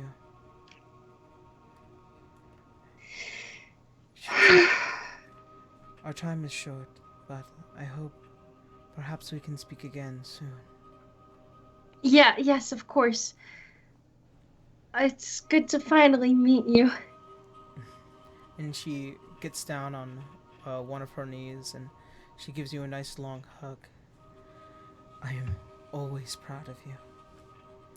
And she rises up and she returns with her bows and arrows.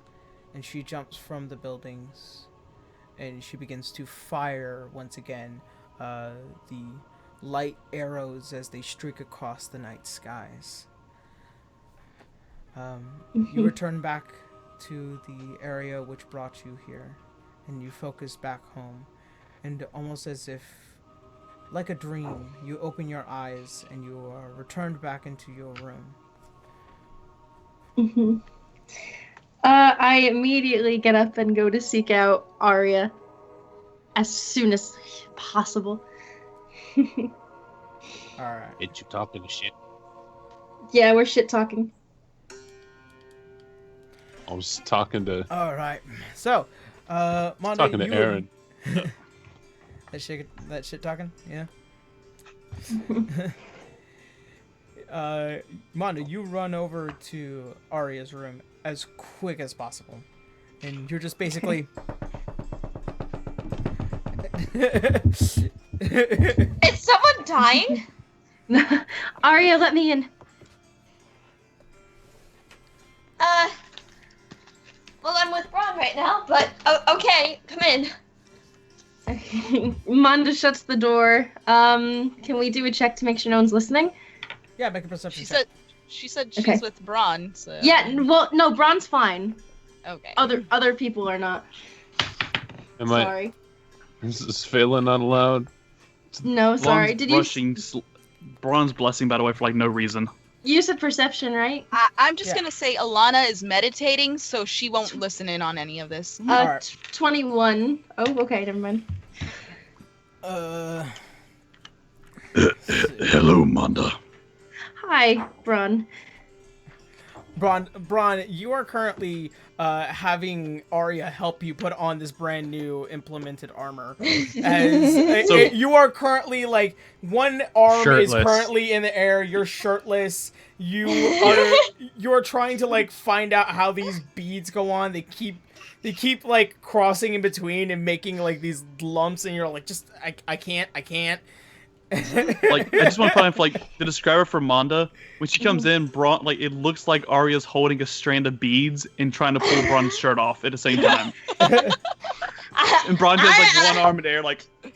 Arya blinks once. My mind went somewhere else. Arya blinks once and says, "For the record, I'm helping him put this on." I understand. Yep. But I don't have time for this, Arya. Oh, what's the matter? We've got a problem. A problem? Well, that's nothing new. A couple problems. Okay, well, out with it. Well, we convened, and she told me that as a goddess, she cannot leave her domain. And I asked, she said that it would fade away, so I asked if she were to leave the domain and the domain faded, she would fade away. And I don't know if that's going to affect you or not with your domain, if we leave your domain. Also, she said that in 6 months' time, our world and the other world will collide. Basically, Orcus and the Nine Hells and Great Darkness and all this shit is going to happen, and we need to stop it and prepare for it.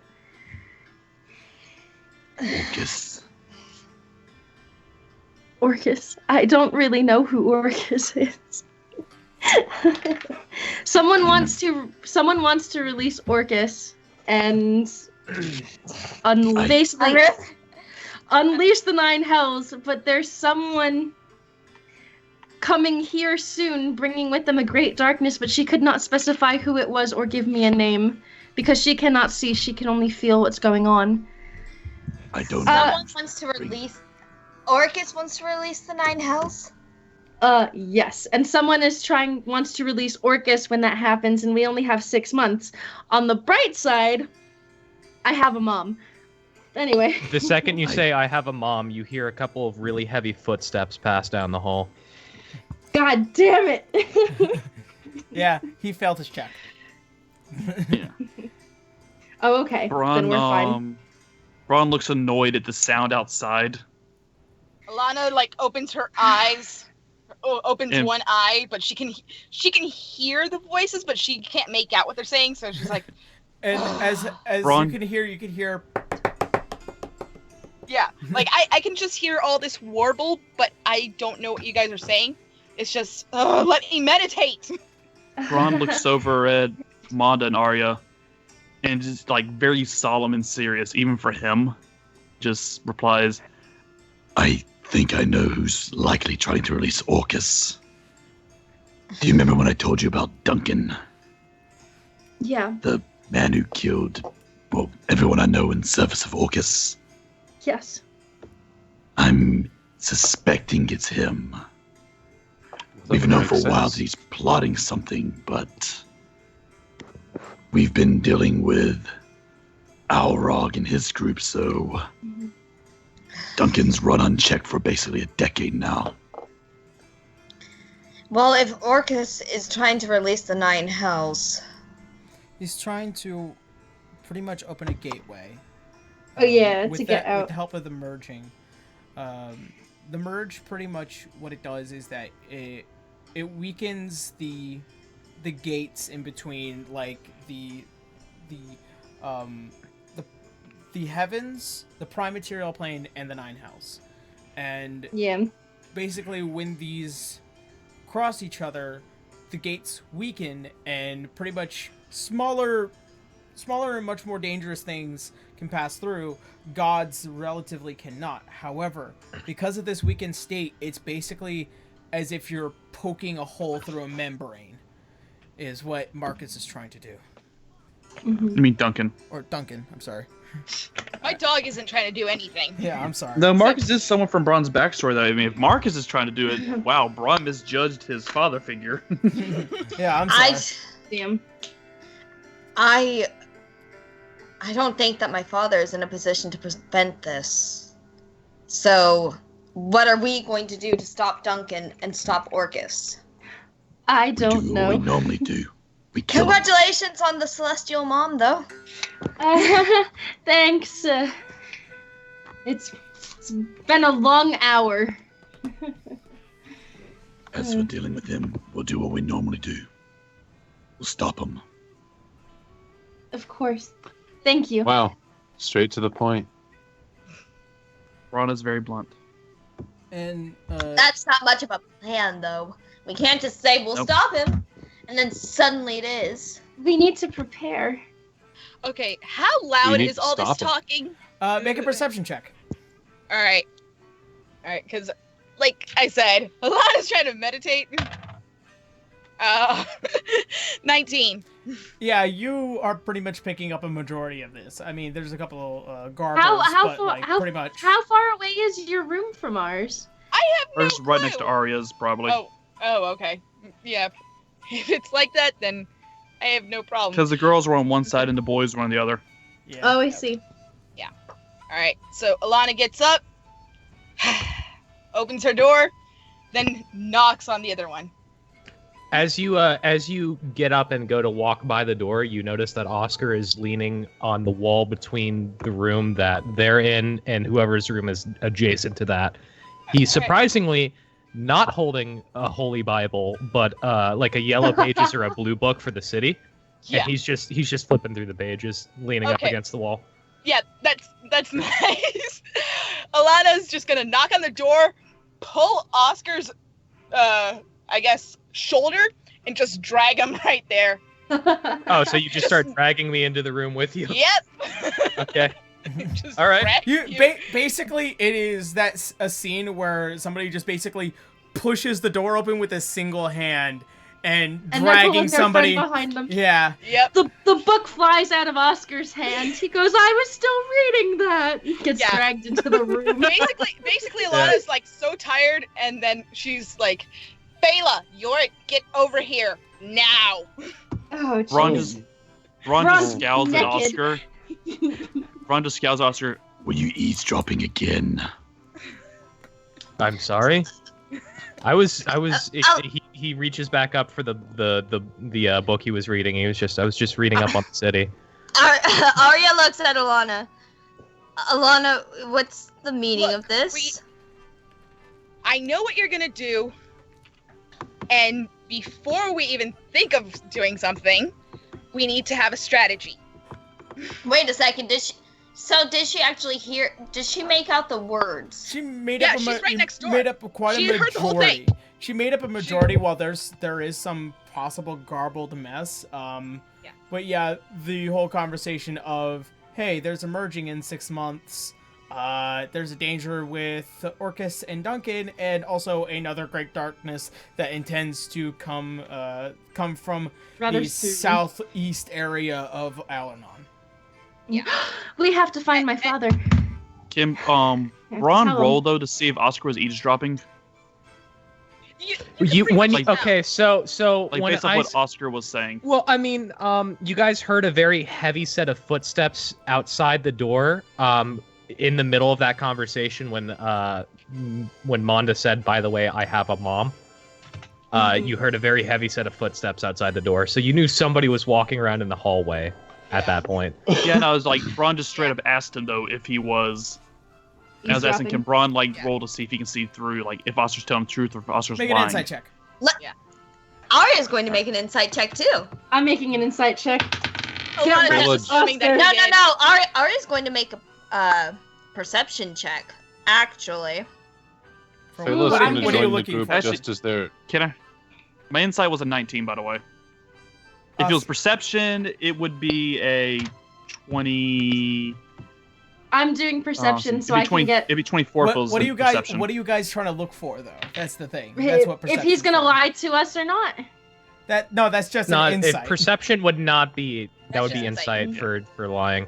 Oh, then what are we? But Arya would have advantage on checks when since she's goddess of that. Yeah. I'm doing insight. I have deception, 24 on insight, and perception proficiency. I have 24 on insight check because my insight. I got a 9. I rolled a 19 for deception just to make sure. I nat 20 plus my modifier for insight is 4 plus my. We really don't trust him. I nat 20. Given the rather dagger-eyed in the room, Oscar, all looking at you, you kind of just look down and you kind of just swing your leg a bit.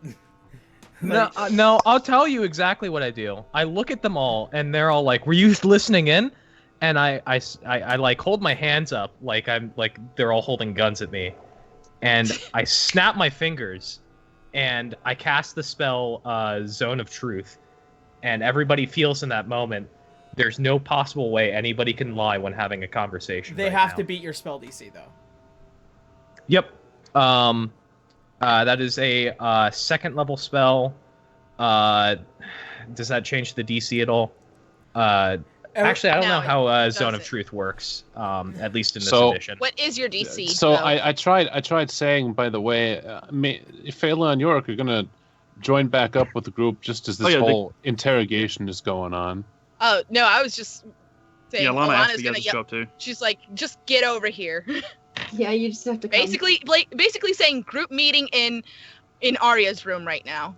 Yeah, well, I was just saying when I'm gonna go ahead and make my. Yeah. Yeah. Oh, and Raxo shows up and now he's on my shoulder. He pops out from your backpack or whatever. Yeah. Rax, you came with me. Oh, I didn't introduce you. Ron just looks kind of sad at Raxo, like, I miss the Fugs. Well, Monza places Raxo on Braun's shoulder. Please don't kill him by accident. Braun smiles and hands him a biscuit. A small little biscuit appears before Raxo as he looks at it. He pecks it, a piece falls off, and then he goes after the piece. And just like, boom. And he starts. I'm surprised he's now just like, laying there, and he's just kind of like wiggling his way towards the piece that's on the floor, and he's trying to like nibble at it because he has no arms. Just let him do that. He's fine. Braun just drops the rest of the biscuit in front of him, like, yeah, whatever. Then he turns back and glaring at Oscar. Okay, we're all staring at Oscar. So everybody stares at me. I snap my fingers. Everybody feels the Zone of Truth kick in. The spell save for that is 15, by the way. So everyone make a charisma saving throw. Well, my spell. My DC is just a 17. Does that count? Mine is 17. But you have to make a charisma saving throw against the spell. I got a 19. Okay. I have a +8 for saving. Does everybody do I have to roll against my own spell save if that's a thing? No, if you're the one that cast it, no. Okay. Quick question, Aaron. Is it the modifier plus a saving throw or just a saving throw? It's a saving throw. 18. Okay. So yeah, 19 then. 18. Yep. Nat 20. Nat 20. Tef?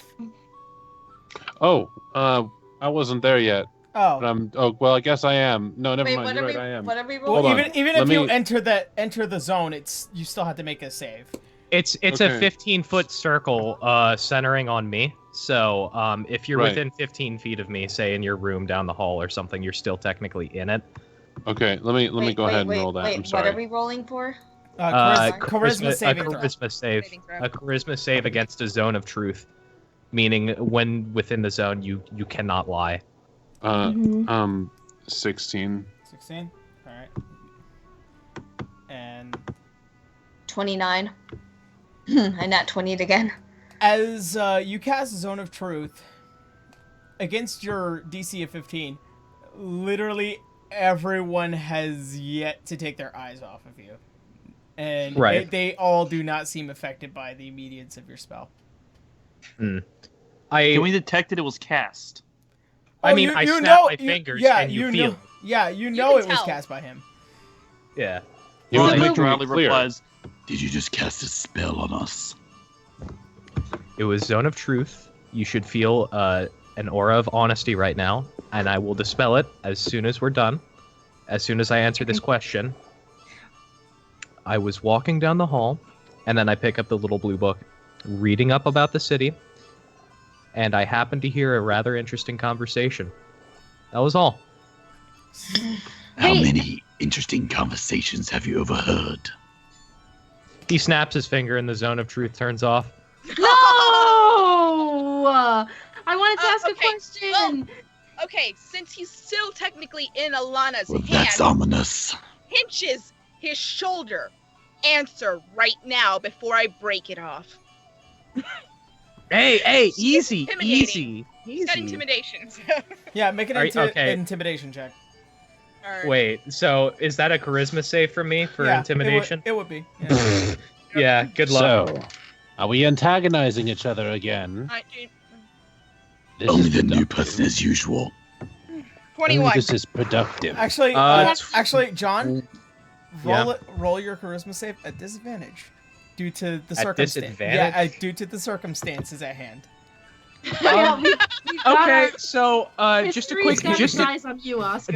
a quick note: paladins are immune to disease, they're immune to being charmed, and they're immune to being frightened. Well, then she'll This is just a snap it off. paladin. Like this is just paladins are immune to being afraid. So They're immune to intimidation. What the- they are literally immune to fear. Paladins cannot feel fear. I mean, Well, they can except- remember what fear was like, but Except, I'd imagine, except for magical fear like the Tarask or something. Yeah. oh no, if it's like a Cthulhu monster or something, he's still gonna roll like insanity or whatever. But No, I mean, there's certain monsters who have an aura of fear that inflicts upon all individuals. It's just because they are such fearsome beasts. Their existence is fear. The legends that surround them are immense, kind of like Devourer of Worlds kinds of things. The thing Right. is, It's not the thing insanity, is, this it's is just pure this fear. is straight up interrogation. It is Yeah. Oh, yeah. nothing to do whether or not you are afraid. Because frightened is a condition. A frightened creature has disadvantage on ability checks and attack rolls while the source of its fear is within the sight. The creature cannot willingly move closer to the source of fear. You are being interrogated. okay. You know, okay.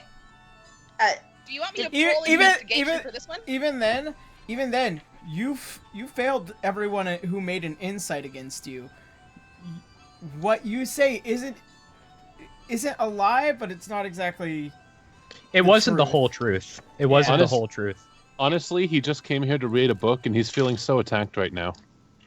Yeah. If I were to ask Oscar a question and he answer, would it not be a truth then? Would everything he say we don't trust? Look, Arya has mad persuasion. Mhm. There's almost no way that she wouldn't be able to persuade him to come out with it. Like, And- just based Go on ahead, rolls. Alana's Make got a high persuasion check. investigation, so I mean, okay, so let's stop for a second because the last question that was posited to me was how many conversations have you happened to walk by? No, how many of our interesting conversations have you happened to overhear? Yeah, basically. Yeah, That's what he pretty asked. much. So, Basically, how many times you've eavesdropped on the group? one is since Braun persuading said you. that, since Braun said that, Oscar's gonna look to him and say it just happens to be this one, and he's not lying. Since Braun was the one who asked it, Arya walks and up he to also- him. And he before he finishes, he says, and if you guys just happen to invite me to a few of these chit chats, you know, I might have useful insight or input. And then he like shakes his head and he puts his hands up again and he goes, "That's all I'm saying." Like, I'll answer more questions, obviously, but that's my point. Arya uses persuasion. Is that okay? Go on. What are you persuading him to say? Oscar, I think it's about time you come out and tell us what all did you hear specifically what we were talking about. Aren't we here to discuss it anyway? Can we just get on with this? I think she's talking about I nod over to the skeleton man. I say I parrot his words. Okay, then one more thing. You've been awfully mysterious as of late. What is your true motive for being here with us? He shrugs at your comment of saying that he's been very... I have to roll. Okay. Well, make an insight. This is persuasion. I'm persuading him to talk. Which... Okay. I got another nat 20. And that actually makes my persuasion... That actually makes my persuasion 33. So he has to come out and be completely fucking honest. Would it be my charisma save? What? John, make a deception check with disadvantage because it's coming from Arya. And it seems like something like if you try to hide anything at this point, and if you don't intend to tell the entire truth, she is going to immediately know. Right. You can't hide from a goddess. Yeah, no, I got a nat 1. So, John, reveal everything. Oh shit, yeah. Yes. Well, no, here's how I think that's gonna work out. No, John, you are being persuaded to tell everything about what he knows. You are here for. He knows. He knows. He's trying to explain how he does this. He's trying to set the mood on what he's saying. So just let him talk. Let's rein it in, guys. Yeah. Like Christ. Oh, I love this. I love this. This is great. This is all I ever wanted. So, he flips up for a second. He goes, I mean, I've told you pretty much everything. I'm just here from the church to report on shit. and he goes, so I'm not just here to protect Monda. I'm also to report to the Church of Paylor on your progress. There you go. That's all. I'm progress just for what? Well, I don't know. I honestly don't. That's all they told me. Just let them know what you guys are doing.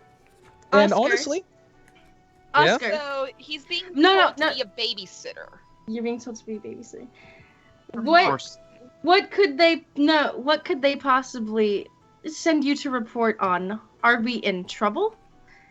What's going on? Is there anything you can give us? We're all on edge because you showed up out of nowhere. Like, you have to understand. Oh no, certainly. The church happened to know about your divinity. They wanted further investigation as to its nature, as well as to make sure that it wasn't squandered. Like I said, I'm here to protect you. That's my primary objective. Part of that includes sending back reports to the Church of Paylor on my progress, as well as your status and any developments I happen across. So, I guess the bottom line is, can we trust you? You have no trust in me. Braun looks at Yorick. Not since the moment I threw a dagger at you. With a smile. Wait, what did Braun say? No, Yorick says, "I'm like, can you trust me?" And I'm like, not since the moment I threw a dagger at you. York, we tolerate you. Braun goes, we trust her. You're just baggage. he wants to Phala. Damn, that's cold. No, it's Braun and York's joking relationship. Yeah, but Monda's like staring down Oscar, like looking him in the eyes, like pleading with him. Can we trust you? Listen, you can trust a paladin more than you can trust a floating skull. Can we get on with this? But we need to hear it from him. I would We say want you to have, trust you. I'm going to be completely frank with you here. You can completely and totally, certainly trust me. The Church of Paylor, I only represent them in the sense that I'm a paladin of theirs. I don't know their intentions or plans beyond what mission they've given me. If it is to hurt us, would you abandon that? I'm not certain. I strongly do not believe that that's the case. The church has no reason to go after your group, as it were. Okay. They have any reason to go against Arya? He sort of looks Arya up and down, and he says, "Not from what I know or heard." Do you know a woman named Mora? No.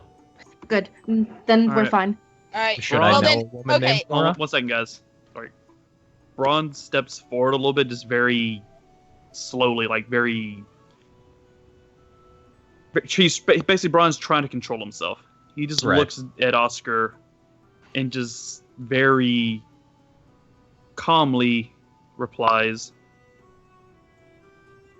We'll let you stay with us, but if you continue skulking around, spying, or do anything to try and betray us, either you leave or we will take you out.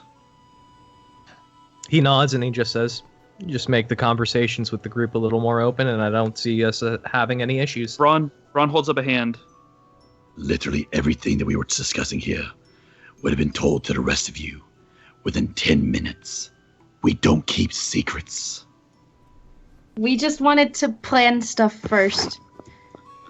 Manda literally just found out and told us. Oh, give everything the that would Pepe have been said would have been worshiper a told to rest. everyone. Did you You say use your Pepe little- worshiper? Yes. All right. The Pepe. All right, Use at your this- kind of truth on us if you wish. But everything would have been told to the group because this is far bigger than some petty personal or religious squabble. All right. And Alana just looks at the group. She's like, Arya, Yes. let's go to the bar. Oh God, I need a we drink. need to defuse the bomb. Let's go to the bar. Hey, we still Besides, got stuff to talk about. We got plots Yes, shit, guys. Yes, of course. But Hey, Jojo. it's been a long time. Arya and Alana need to have their girl moment. You still never had. You and Braun have still never had a drinking contest. I know. Braun, come you on. know what? Why don't we all take this to the bar? Yes. You know, I look over to Arya and I say, as soon as we're done with the business, I would very much enjoy to drink with you all.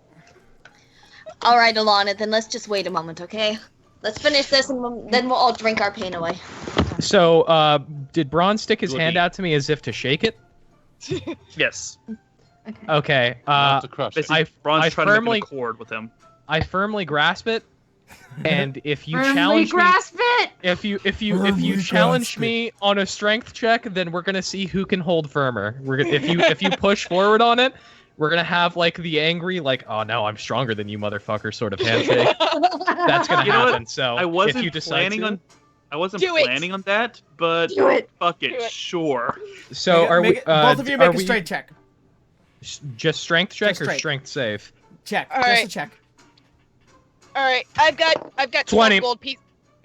12 gold pieces on Braun. 22 total. Yeah. 25 total. Because my +5 strength. So Got 20 gold so pieces on Oscar. 20. All right.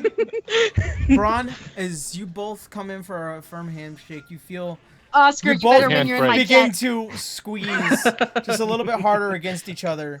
and you don't lose eye contact, and you're trying to squeeze. Braun, you feel pain, and Oscar, you feel a little bit of pain too, but not like you. Not the same. Not the same level of pain. Braun is not even going to blink an eye, though. And, of course not. As you guys release, Braun, you kind of have to rub your hand just a little bit. Braun, okay, Aaron, I'm going to, as the player, like, counter that. Braun is not rubbing his hand. Okay. Braun is not showing anything. Okay. There's a slight discoloration on your hand, though. Just slight. Okay. No, but broken like a summer twig. Like there's that parting look we're giving each other where time is frozen and the screen cuts in two sides and we're giving each other those really like slanted eyes, and like your background is red and my background is blue, and it's like moving with the wind or whatever, and like as I'm looking at you and like my head thoughts, it's like, you know, that's like you can hear Oscar in his head say, oh, you know. And then, like, those words echo in your head is like maybe you're very good at keeping it on the outside, not there, but it's eating you up on the inside. You're fucking like, that's my thing. I'm a strong guy. Braun just doesn't give a fuck about Oscar's inner monologue. Alana looks at Braun. Come on, big guy. I owe you a drink anyway. You owe me about 19,000. Fine. Let's make 1 through 20 tonight. Neat. So we go to discuss our very important and pressing plans at the bar. Is that what we're doing? Yep. Basically, Monda pats Oscar on the shoulder and says, "Come on, it's been a rough day for all of us." And we go. All right, so you guys pack up and head over to the closest bar, as you guys have known it. Yet with no name, it's just known as the bar. As you get closer, Can we name it Patty's? I don't know. So as you guys get closer to the bar, you realize that it's still pretty rowdy as it is still getting closer and closer to the tournament.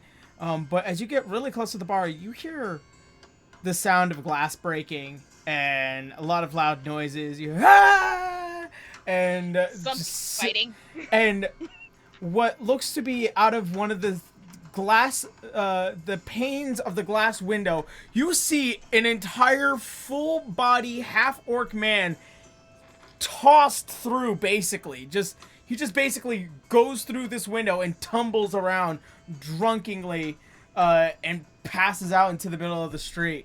And so you guys want to go to another bar then? You see coming out through the main door a woman dressed in traveler's clothing, long red hair.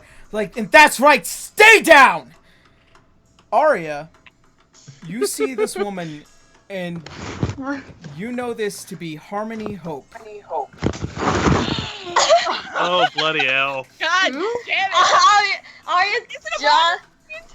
Arya's jaw drops, and she walks up to her. Oh my god! Mom! Arya! And she gives you this right big hug as she throws her arms around and almost basically jumping up and down in joy with you two in the middle of the street like a couple of nerds. And she lets go. It's like, nice outfits. Oh, thank you. Oh, Mom, it's been so long. I'm surprised to see you. She immediately stops you. One moment, and she turns over the man, drunken, and whacks him across the face. Don't ever grab my ass again. Let's go get a drink. Ron leans down to Arya and whispers, I think I like this one. Oh, Mom, I need to introduce you to all of my friends and my boyfriend. And she immediately looks over to the half-orc.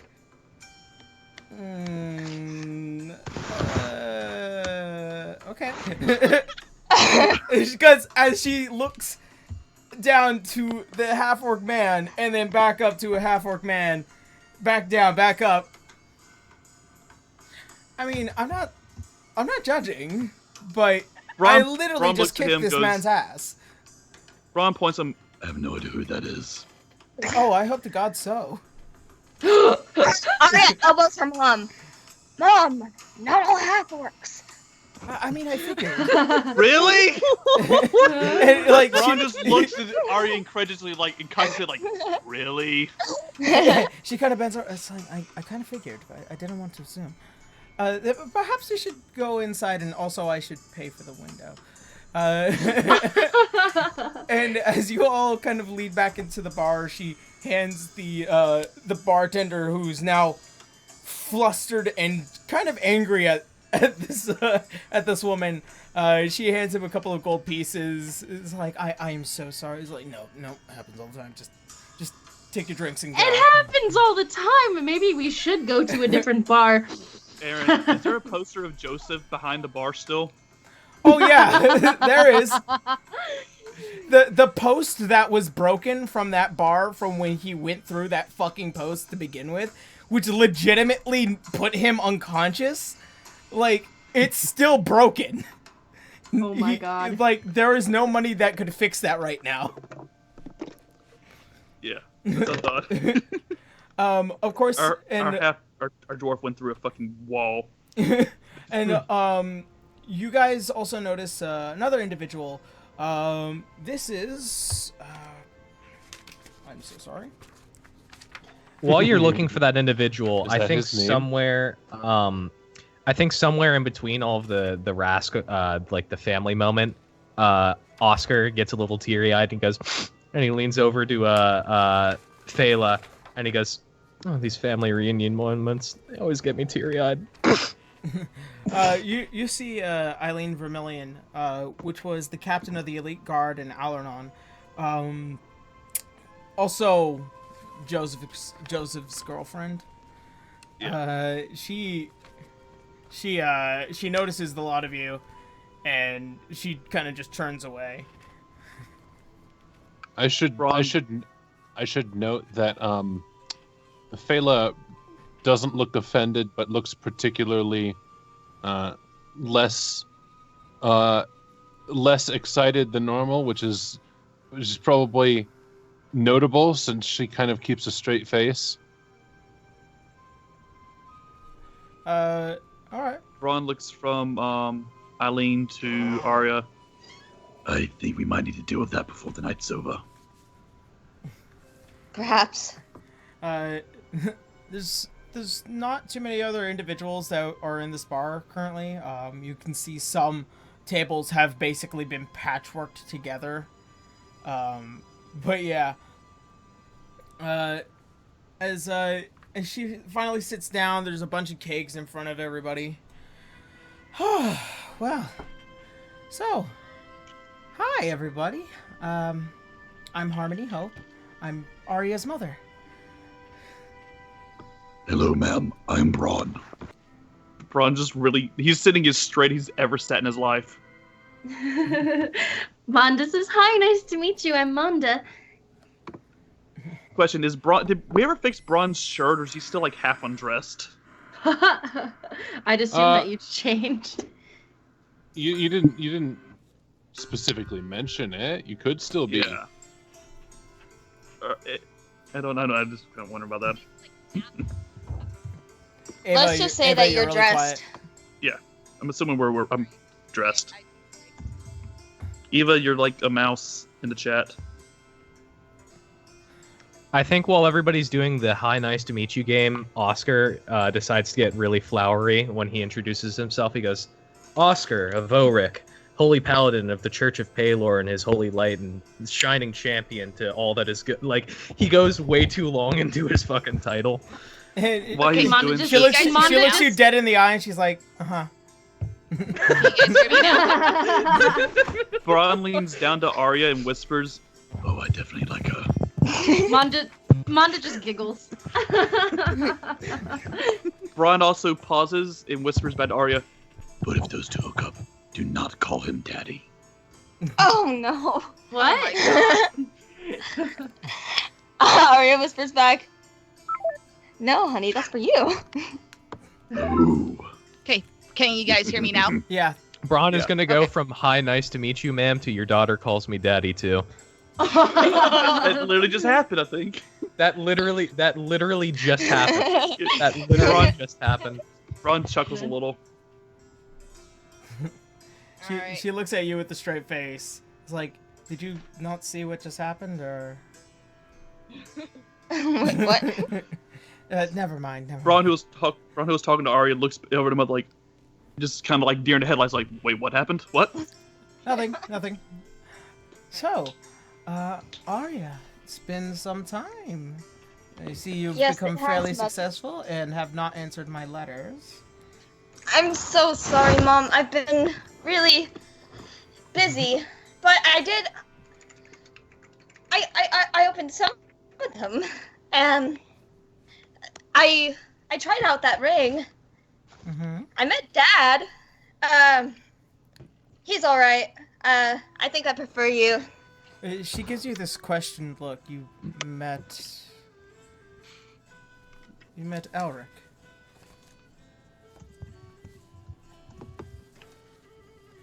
What? Elric, your father. Yes. Yes, of course. Him.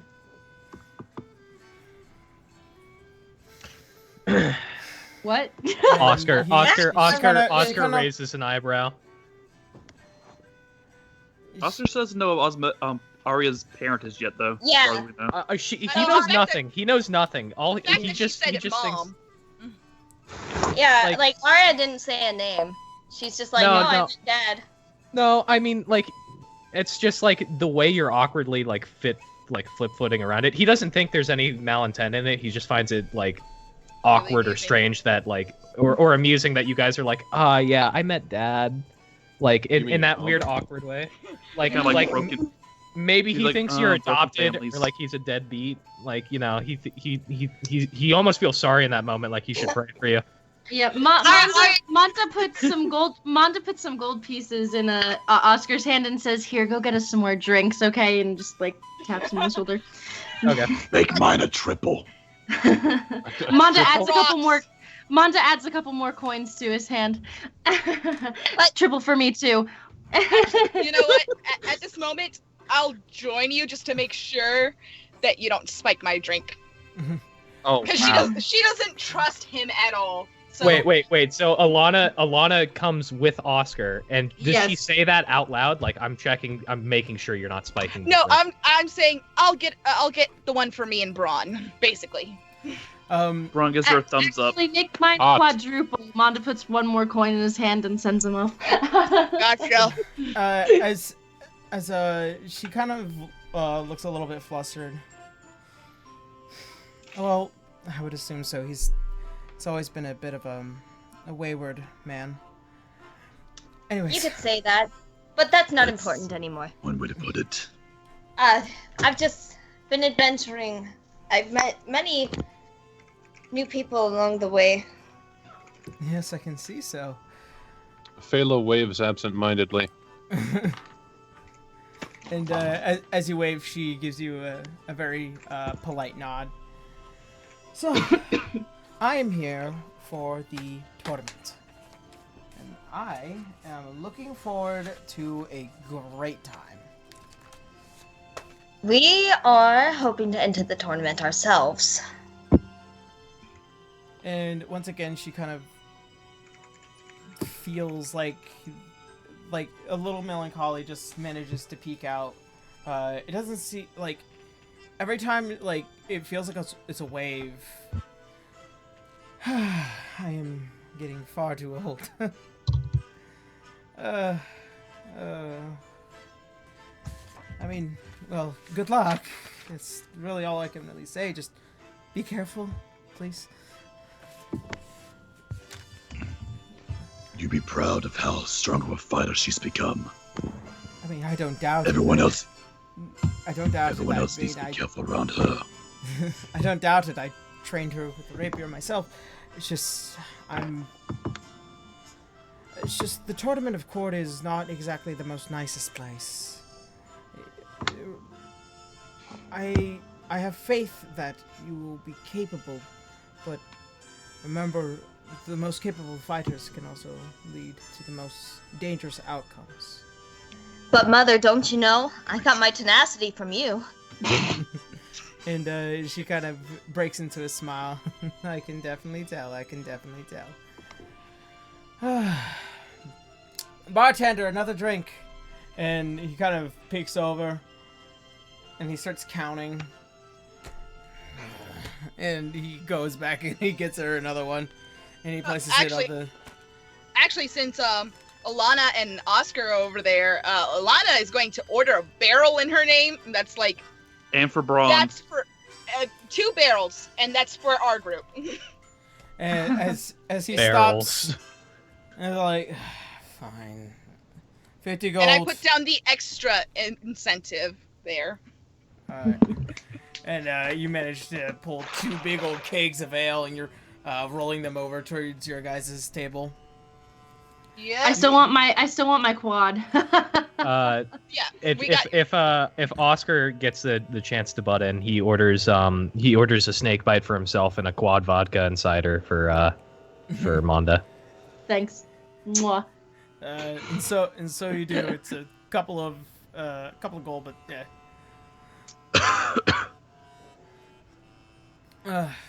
All right.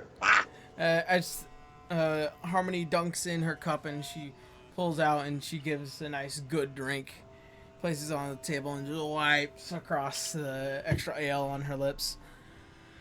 It's been a long travel. So tell me, how's your talent agent doing? I've been talking to him recently. Oh. Talent agent. Oh, he's been keeping me really busy. I mean, I'm performing all the time, and he's giving the rest of this ragtag guild plenty of jobs to keep us all busy. You know, as any normal talent agent, of course. Bronze smiles and nods. Yes, he even hired me to be her backup musician. She is going to make an insight check on you. Arya's going to make a deception check. Please do. I'm lead guitarist. I sing choir music. Okay, Arya has 26 on that. She rolled a 28. Shit. Ooh. And she gives off a bit of a laugh, and you can, as you look into her deep amber eyes, as she looks directly at you, Arya. Now, come on, don't lie to Mom. Arya is, really dumbfounded. Ron smiles and laughs. Oh, I definitely like this one. How did you could tell? Mother's intuition. Never mind. Never mind that. Assume it to be Mother's intuition.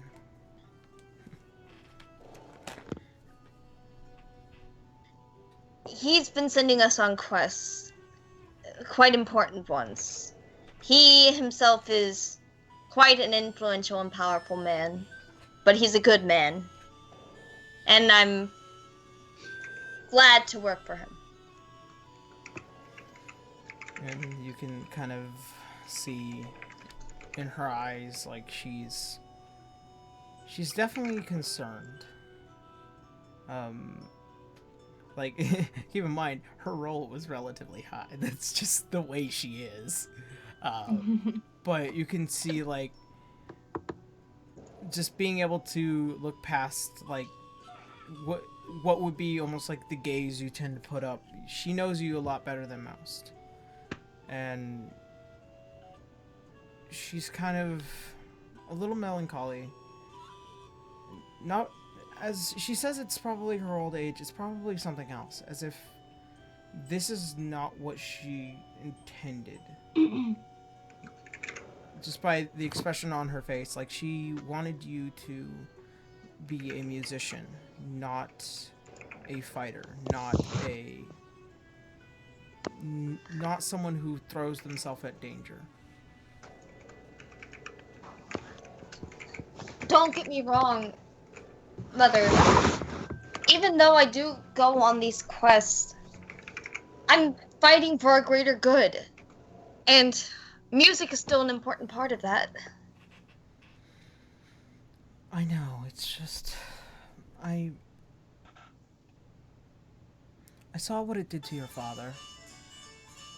And I would assume that that's not exactly what I would want.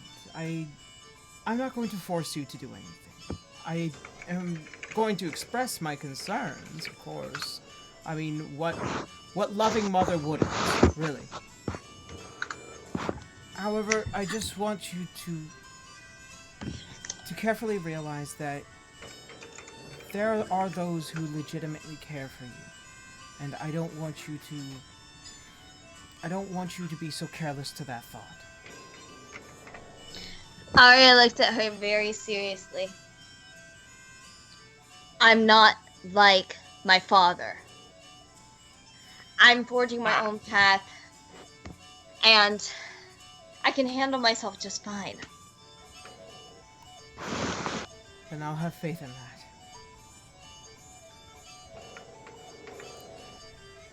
Anyways, more drinking, more good times, and she raises her keg and she knocks back another one and she goes in for the barrel once again and she begins to drink some more. Ron smiles. It looks over at Alana and back to Arya's mother. You know, Half-Elf and I have been planning a drinking contest for some time. Would you care to join us? And she stops kind of midway through drinking. She looks at her cup and she's like, nah. She goes back to hammering down the next one. Alright, and then she looks at, then Alana looks at Oscar. You're judge now. He sort of, he turns back from, I wanted to see if I could possibly say me and Mondo were having a conversation during that last one real quick, but if that happens, he turns back from that conversation after somebody shouts, you're judge, and he's like halfway down his snake bite, and like there's still a little bit of foam on his mouth when he drops it down, and he says, yeah, all right, that works. You can kind of see like his eyes, a little bit of water come out.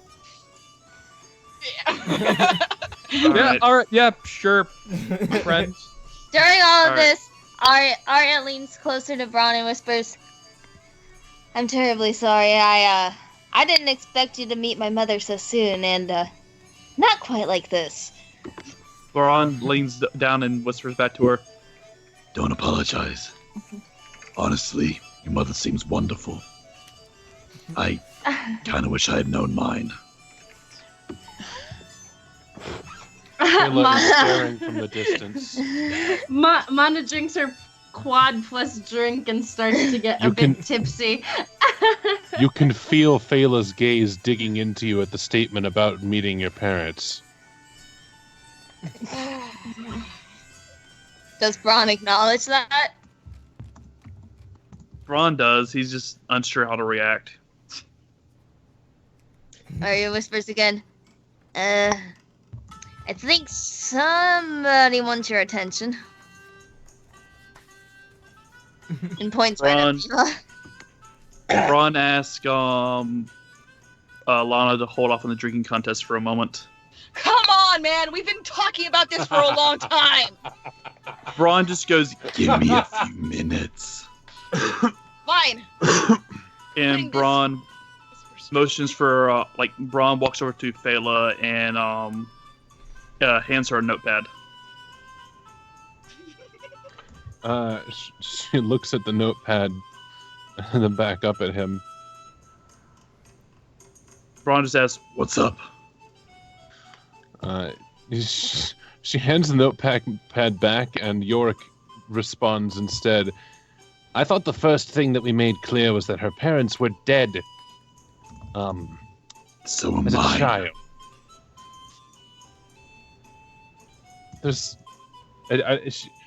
It wasn't meant to be. God damn it!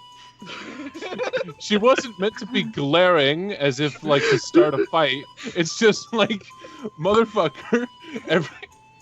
Everyone's having these moments, and she's just like, I never had any moments. Braun looks down at her and puts his hand on her shoulder. and just takes a deep breath and sighs. I never had any connection or relationship with my parents either. I know how hard it is to see everyone we know with those relationships. While those conversations were happening, is it all right if we back up for half a second and have a quick observation on the conversation that I think would have happened between Monda and Oscar? Sure. So we roll back the tape over to the point where Oscar brought back out the drinks, and he places the vodka next to Monda, and he takes the first swig of his, and he looks over to her and he says, "Your father was a really pleasant man. Did you have much of a childhood with him?" Oh, yeah, okay. 1 second. Monda picks up the drink and just bangs it fucking down and slams it on the table. Well, it's been a long day. That's always a good sign, by the way. Well, I'll tell you what. He's a good man, good father, you know. Not having a mom was interesting, but that's alright, because he would take me out all the time, and he took me to a beautiful field all the time, and he'd teach me how to fly, and that was fine, and it would have all been fine except for that bitch, Mora. Oh my god. She always tried to tell me what to do because she's jealous of everything all the time. Like, she would try to control my entire life. I would have to live in a convent, so I had to learn from her. And every time I tried to sneak out to go flying, she would catch me and lock me in a closet. So fuck that cunt. Oscar nods and, to and then Monda slowly falls asleep. Oh my She god! passes like right after 4 shots in like a mixed drink. Does she seriously just pass out right there? Well, because it was 4 shots and in a mixed drink. Come 555. Come on now. It was a 5er. Yeah, but she's exhausted. Okay. Yeah. She had to travel to a. She says these final words and then passes out on the bar, and the bartender stops. No, she passed out on Oscar. Oh. Oh. The bartender goes over and is like, "Listen, if you're gonna be doing anything, do it in the back." So Oscar, and he turns around and he keeps walking down the bar, still serving more drinks. So Oscar's looking at this like with a raised eyebrow. I'm like, didn't expect that. So Oscar was like ready to have like a personal moment, and then like it was like spewed out and then passed out, and then he like went to raise a hand to make a point, but then it ended up being the hand that caught her. It was like right on his shoulder, but he felt really uncomfortable because he thought it was a little too close to her boob, even though it was like nowhere near. So like she's in full armor. Yeah. Oh, you didn't. You're not in you didn't decide to go out in your casuals. I can't because I have wings, so I always have to wear armor. Oh, that's a shame. Basically, all of us are like almost always in full dress, except for like. I mean, granted, Braun doesn't wear armor; he just wears regular clothes. Lana usually switches. Monda's armor is specially designed. That's the thing; it can't be taken off. It's just really hard to do. Monda wakes back up for 2 seconds, touches Oscar's face, and goes, "You're pretty, you really are," and then passes out again. Oscar, like, he was already, like, he had a very slight blush because he knows how to hold his alcohol, and it'll take at least, like, 2 to 3 drinks before he starts really getting, like, sort of silly. But, like, his face is, like, full flush fucking red right now. Like, he's like, oh, I don't, what are women? What is this soft feeling on my skin? And he like, fucking, he looks over to everybody else really embarrassed. Like he's not sure what to do in the situation. And then like at that moment, fucking Alana comes up to him and goes, you're the judge. And he's like, no, thanks. I'm gonna get Monda back to her room now. Bye. Braun looks over at him. You're not going anywhere alone with her. Prop her up over there in the corner. Arya steps up and says, she uses persuasion. Give her to me. All right, so out of context, I haven't said this in a long time, but I ship it. And Arya rolled a 29 in the persuasion, so. All right. What is that? A charisma save? Is that a charisma save? Oscar, you're not gonna beat that. I have a very high charisma save. If it's a charisma save, I can pass it. Oh, charisma is one of Paladin's highest stats. Right, you should probably tell them that you're like my indentured servant right now. Oh yeah, that they didn't know that, did they? No, they weren't there for that. It doesn't matter now, though. You still have to beat it. Okay. Beat a 29. I fucking missed by like 3 points.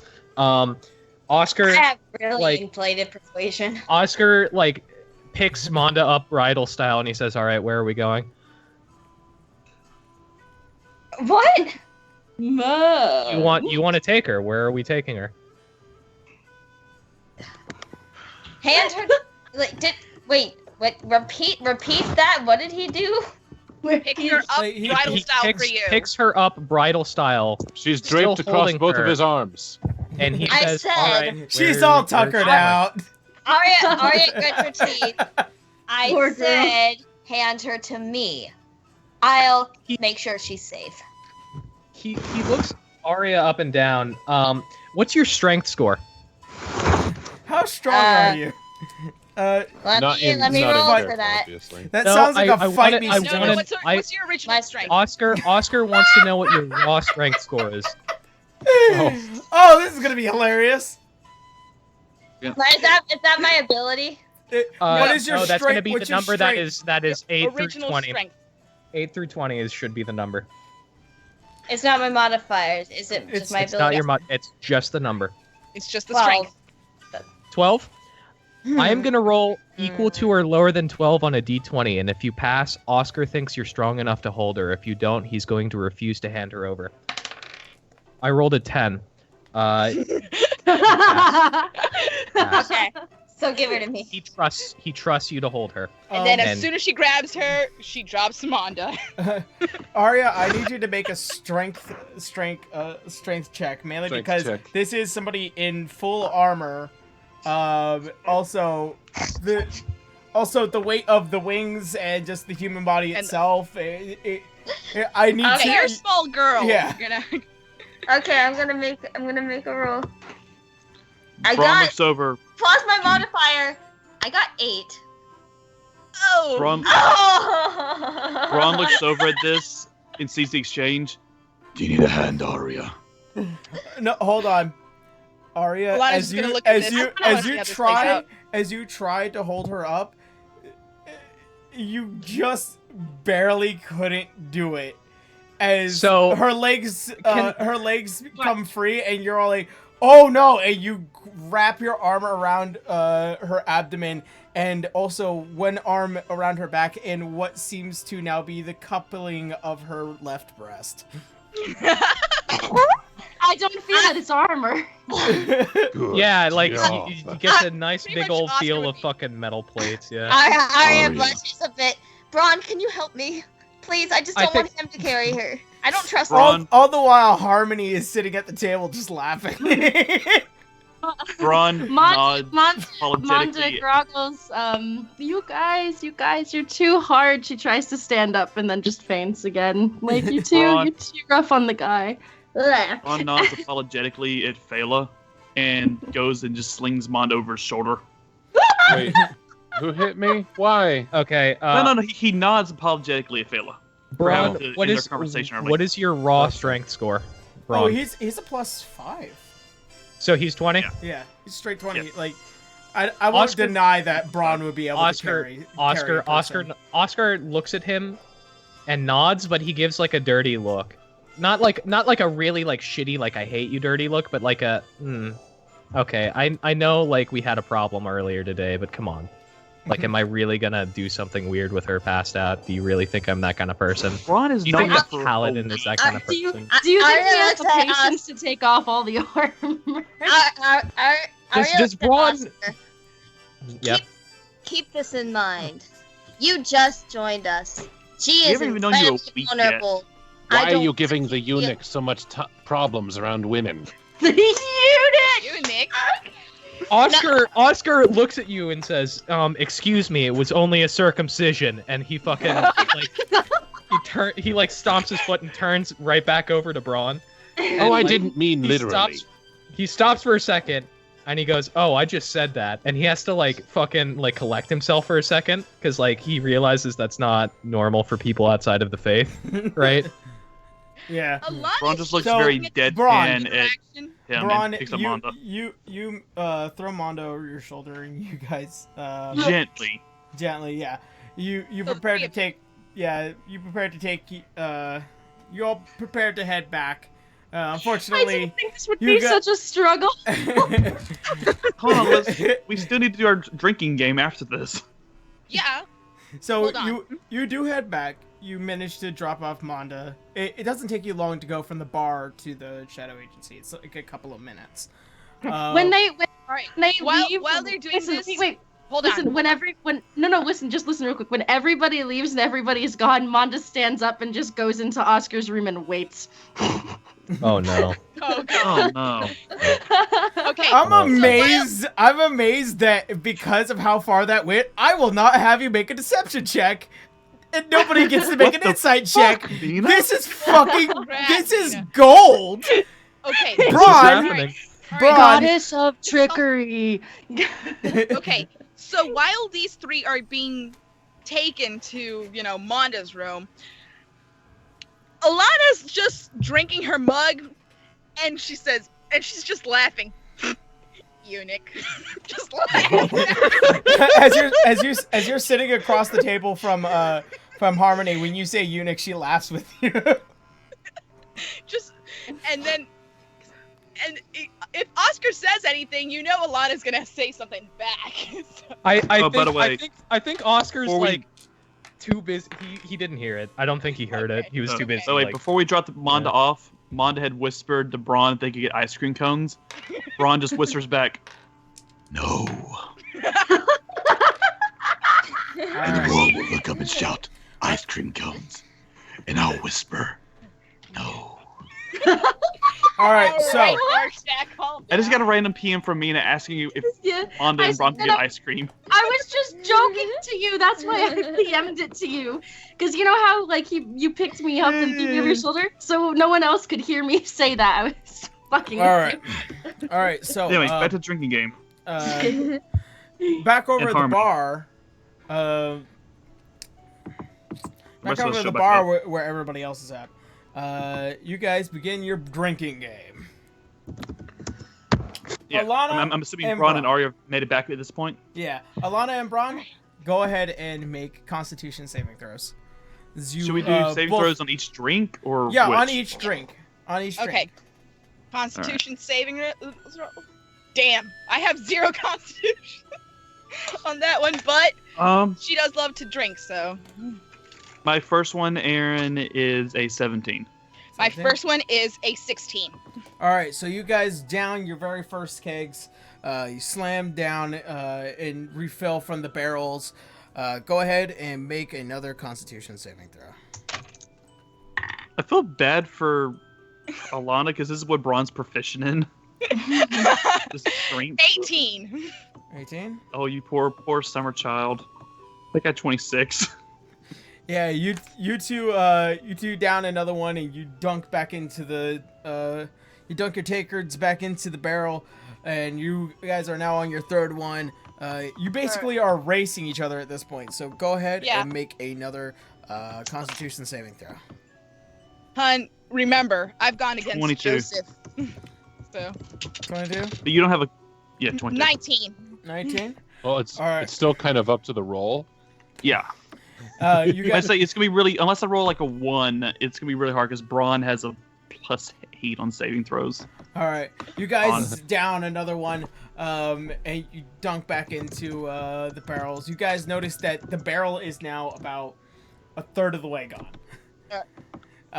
And at this point, you guys need to make another Constitution saving throw. All right. Oh, nat 20. Nat 20? All right. I got 21 total. All right. As you guys manage to down another one, you guys are starting to feel woozy, but you're sure you can keep going. You dunk back into the barrels, and you guys are now on to your 5th drink. Braun also dunks another 2 more glasses and offers them to Harmony and Arya. So I need you guys to make a Constitution saving throw. Question: Do Harmony or Arya accept the drinks? I accept the drink. Harmony most certainly does. As she kind of raises. And Alana just snaps to the bartender and points to Oscar and to Fela, because Fela needs to get in on this too. So are we getting plastered? We're getting I rolled a 10. Okay, and these are con saving throws, right? Yes. Yeah. Oh, okay. Here's an interesting scenario. I want to pause it real quick. Anybody standing next to me gets to add my charisma to their saving throws. So who's sitting directly adjacent to me? I'm right next to Braun, so if you're judging, you're in front of both of us. Yeah. Oh, this isn't charisma; it's Constitution. Constitution. No, they add my Constitution to any saving throw they make. Which is okay. What? Meaning both of you now have +3 to any saves you're making right now. All right. Wait. By the way, Aaron, I'd like to do a smash cut back to Oscar's room. Monda's just laying in his bed with her wings across her chest, just frumpy like. No, you don't know that. You don't know that. No, you left. No. You left. Okay. Hold on. I was making a joke, Aaron. I was making a joke. Okay. I was about all to say. this is going on, and Monda's just waiting over there.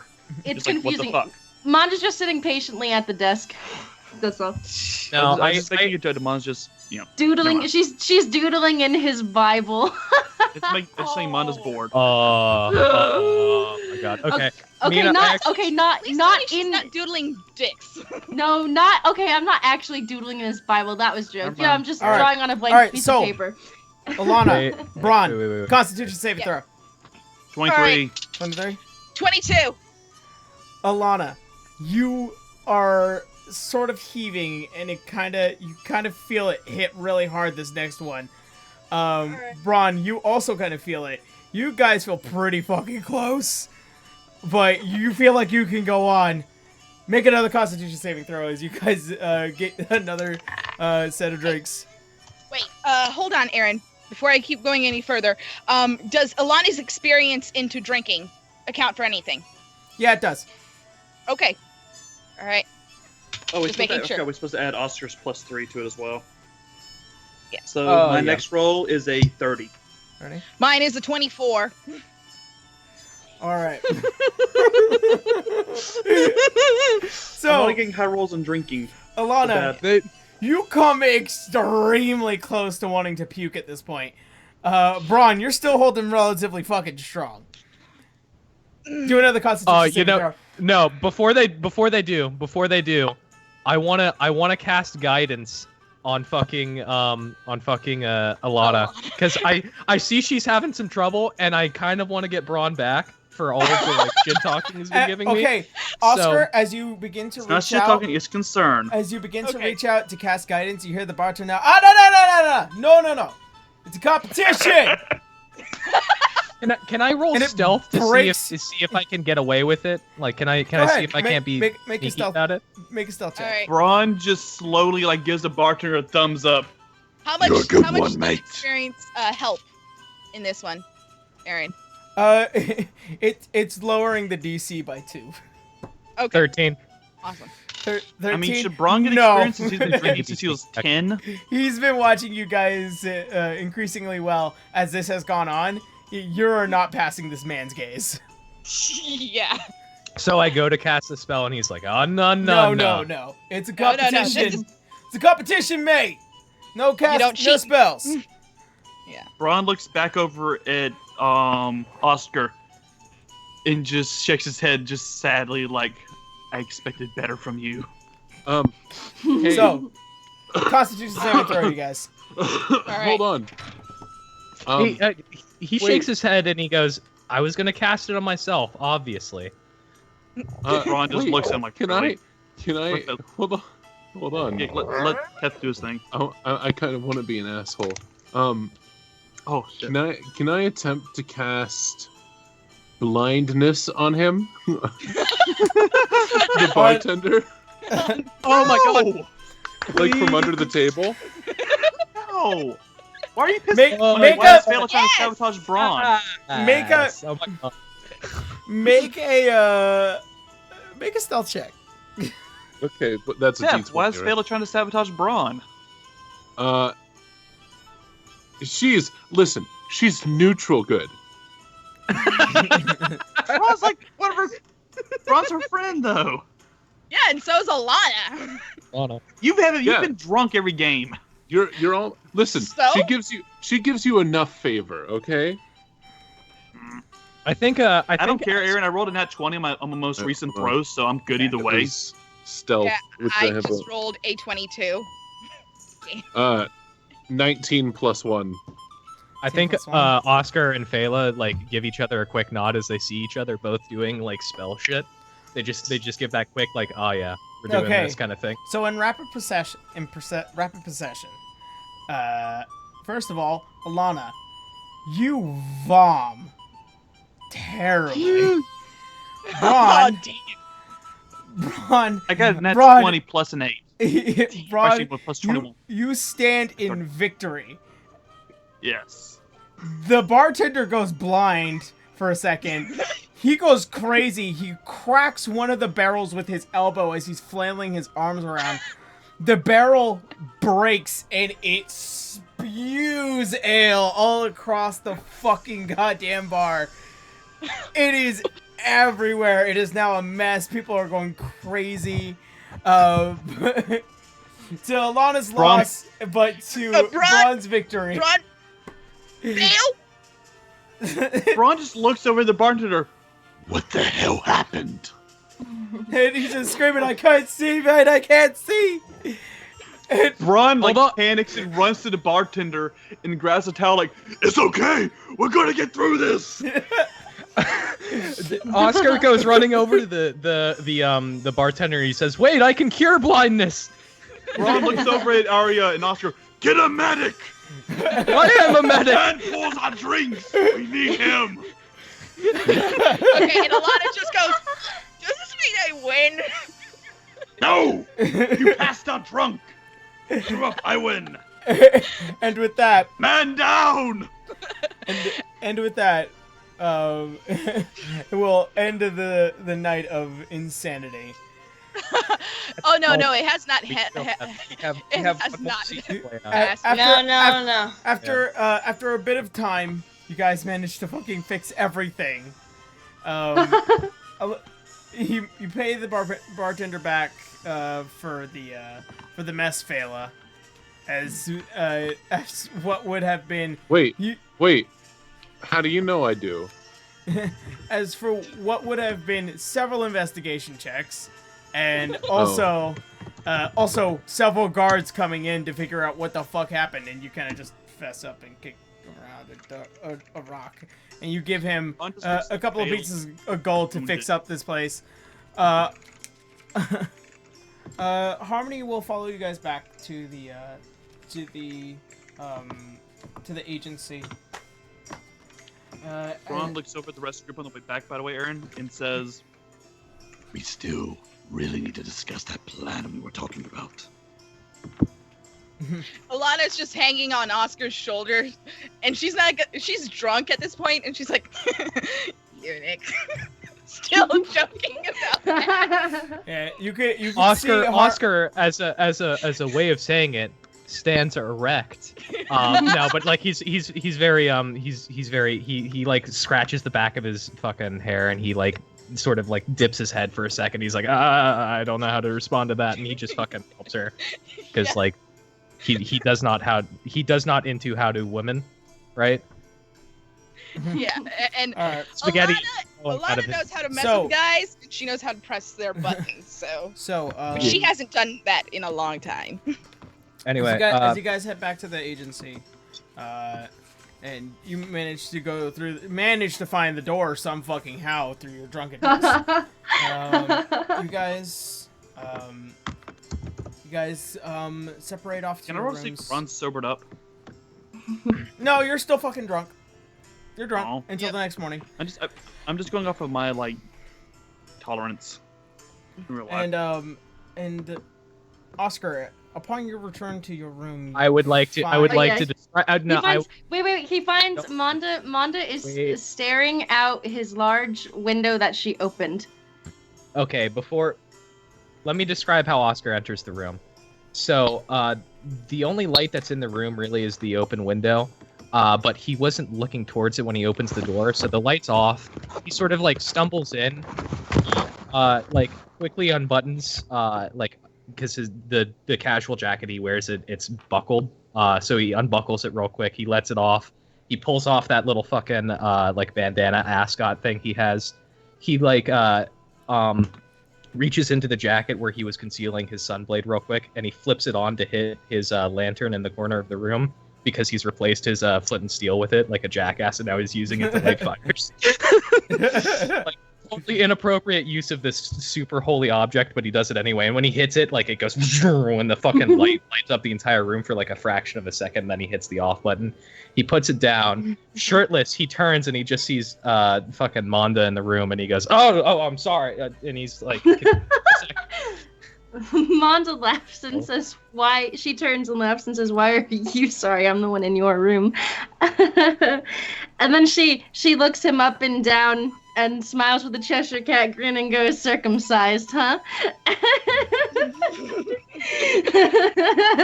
Okay, so there's an image online from Dark Souls of the generic knight in the elite knight armor, shaking and sweating through the armor, literally sweating bullets and just shaking. Right? That's.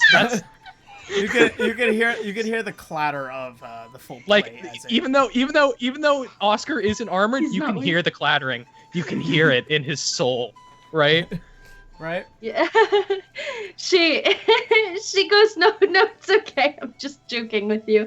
It's fine. Are you all right?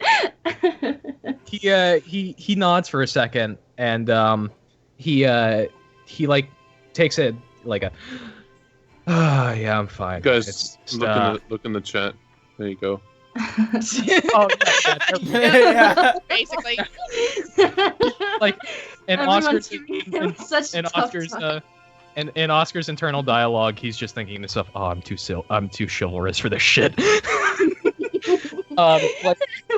He lets out that deep sigh, and he walks over to his bed real quick. And he takes a quick sit down at it, but he's facing away from the window, and he says, "Glad I didn't drink as much as the others. Lana kind of had a bit of an accident." Yeah, those are how those things usually go. I was getting a bit bored, and it was stuffy in there anyway.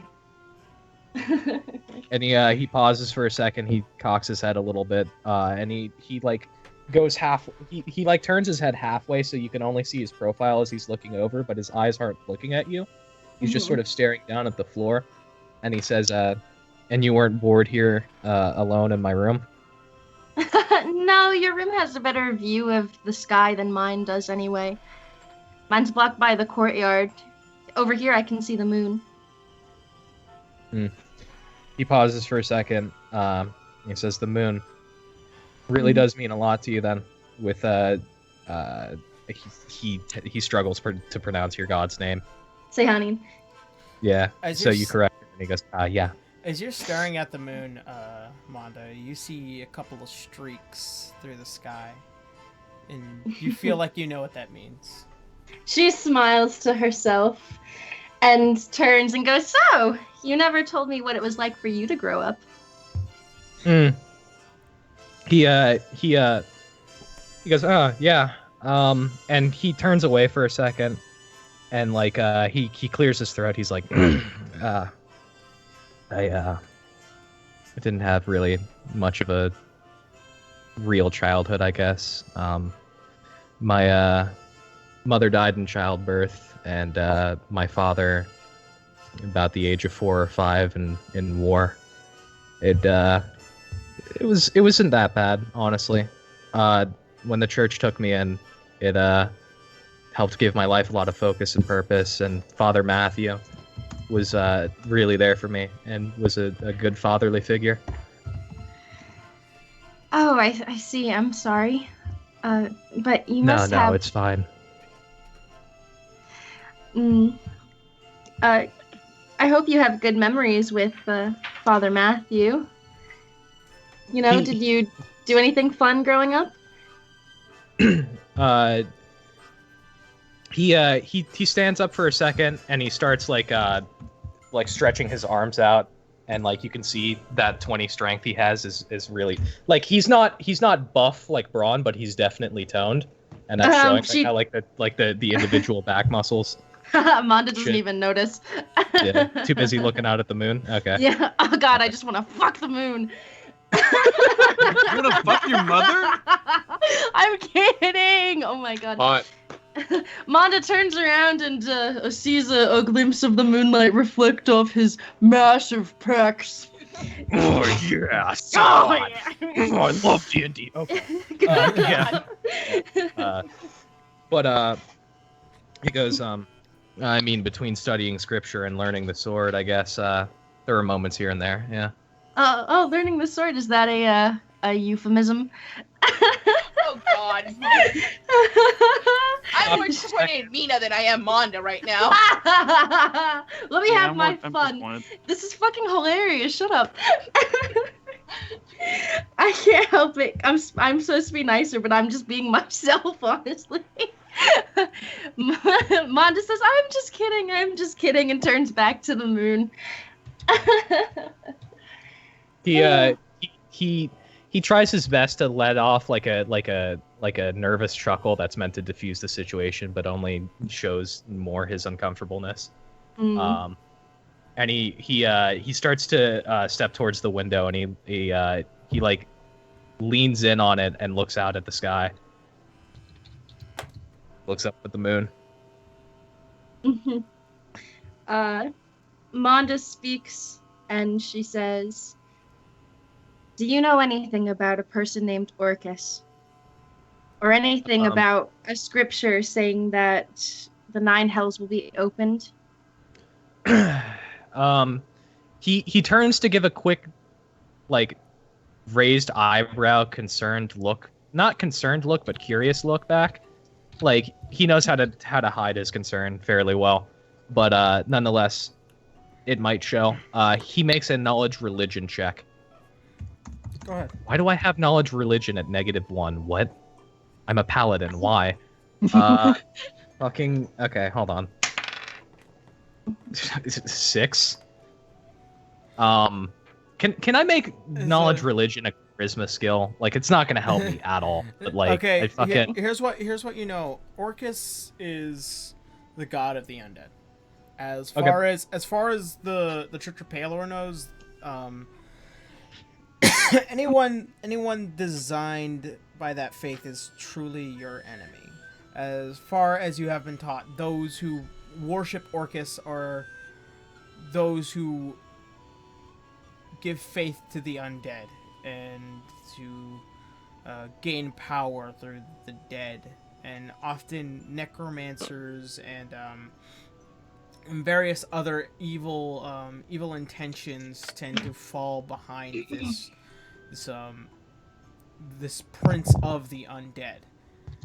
As far as the merging goes, it seems as if there's not too many whispers about it. It's not like as it would be for the general lore. Right. Oscar, he leans back off the window and he stands for a second. He walks over towards the wall, and he says, "Besides a couple of cults, me and the boys back home ended up shutting down. Now all I know is that the worshippers of What was the name of this god? Orcus. Orcus? Orcus?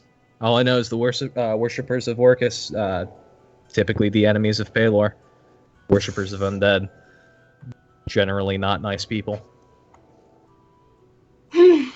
Well,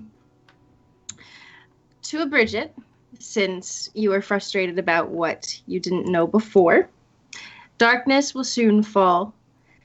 In 6 months' time, our planes, plane of dimension, and the other 2 planes of dimension, the ones that the gods live in, and the one between that will merge, and Orcus will try to get out, so we are gearing up for war.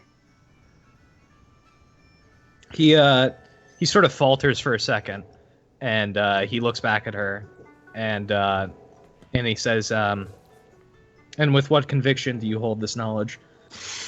From my mother, the god of the moon, Sehani Moonbow herself. And he pauses, like, I know I say that a lot, but like he might have been like pacing, and when you say that, he stops, like full stop, and he looks back and he says, "So you're the daughter of your patron?" Yeah, I just found out today, so. Oh, I was wow! A bit surprised. No wonder you wanted to get drunk. Okay, that's certainly explains your divinity. Takes more than that to get me drunk, sadly. As far as the knowledge goes across the world of Heimel, you know that most celestial Aasimars and beings that come from they are children of gods, basically like demigods, but they are celestial in nature. While angels do exist, they are not as prominent within Heimel. They're just not particularly prone to coming down to the prime material plane. But as far as like stories and knowledge goes, there are known Aasimars of Pelor, like Mencine, where her story has been told many a times within your church, and there are many others throughout the history of all religions and all beings that come to the prime material plane and mate with a humanoid individual, and they often give birth to a celestial Aasimar being. Okay.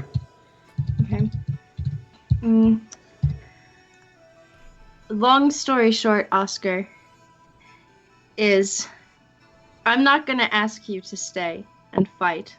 It is your decision. So do you want to stay and fight with us, or do you want to leave? He said, without looking to her, like ending a stretch and letting his arm sort of dangle down below him before he lifts them back up to cross his arms. He lets out another sigh, and he sort of says, "No, I'll be here. Don't worry about it." Are you sure? I'm positive. It's this is big though. The Church of Pelor will definitely want to know, and with the tournament coming up, I was thinking maybe I'd donate that money back into the community. But what if you're telling me is true? Then the money from that tournament could definitely go towards funding an army to ensure that the planes remain safe. I do not know what we're going to do about the tournament. It'll still happen. We have 6 months' time, but there is something sooner that's going to happen. But all I was told is someone will bring darkness soon, and I fear that it's closing in on us now. I overheard a little bit of the conversation between you and Arya and Braun. I believe you mentioned I believe they mentioned rather that they had spoken with somebody to you that might know more. We'll discuss with them in the morning. Yes. Thank you. I will take my leave. He extends a hand out for you to get up from the window and lead you out the room. Oh, no, don't worry about it. Monda stands up on the window and jumps.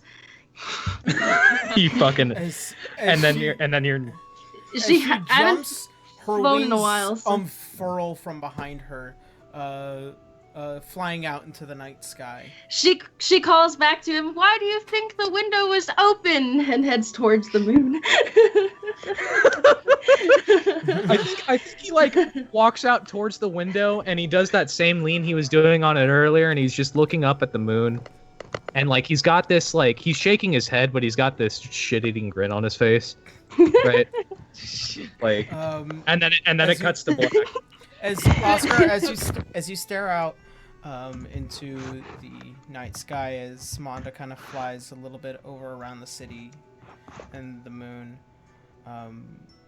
something in you has a bit of foreboding, as if you're not exactly prepared, but you're not exactly prepared for what. And as you stare upon your sunblade, you can definitely feel as if the entity that drives your faith is letting you know something is coming. And that's where we're going to go ahead and end tonight's game, everybody. Oh, hold on. Before we end it, I just have one little part. Okay. Alana is nursing her hangover. She has a potion of lesser healing with her. And bad thoughts cross her head. And for a flash, she sees Oscar's ass, and she says, "Oh no." And then she closes her eyes and goes back to bed. And that's where we're going to go ahead and end tonight's game. Thank you, everybody. Also, let's see. Hold on. Let me run over to the dashboard real quick. So, first of all, I want to give a special thank you to Benenazer, who had donated $70 tonight. Thank you. Definitely will be going towards the stream and other fun stuff. As usual, hello, motherfucker. I know nobody can really hear that but me, but it's for me specifically. Thank you guys so much for hanging out with us tonight. If you, as usual, if you wish to help the stream, or if you wish to help with more content being created, there is a Patreon link and other fun stuff. You can also donate to the stream directly with a PayPal down below, and other fun stuff. And thank you guys so much for hanging out with us tonight. Next week we begin the process of the tournament, and that is where we're gonna go ahead and go. So thank you guys so much, and hopefully we get another 20 minutes. No. All right, just checking. I wanted to end at 9 tonight. All right, thank you guys so much, and hopefully we will see you all next week. Later, you guys. Bye. Bye, guys. Have fun. Don't trip. Does Monda get EXP for being a badass and jumping out of windows? No. No.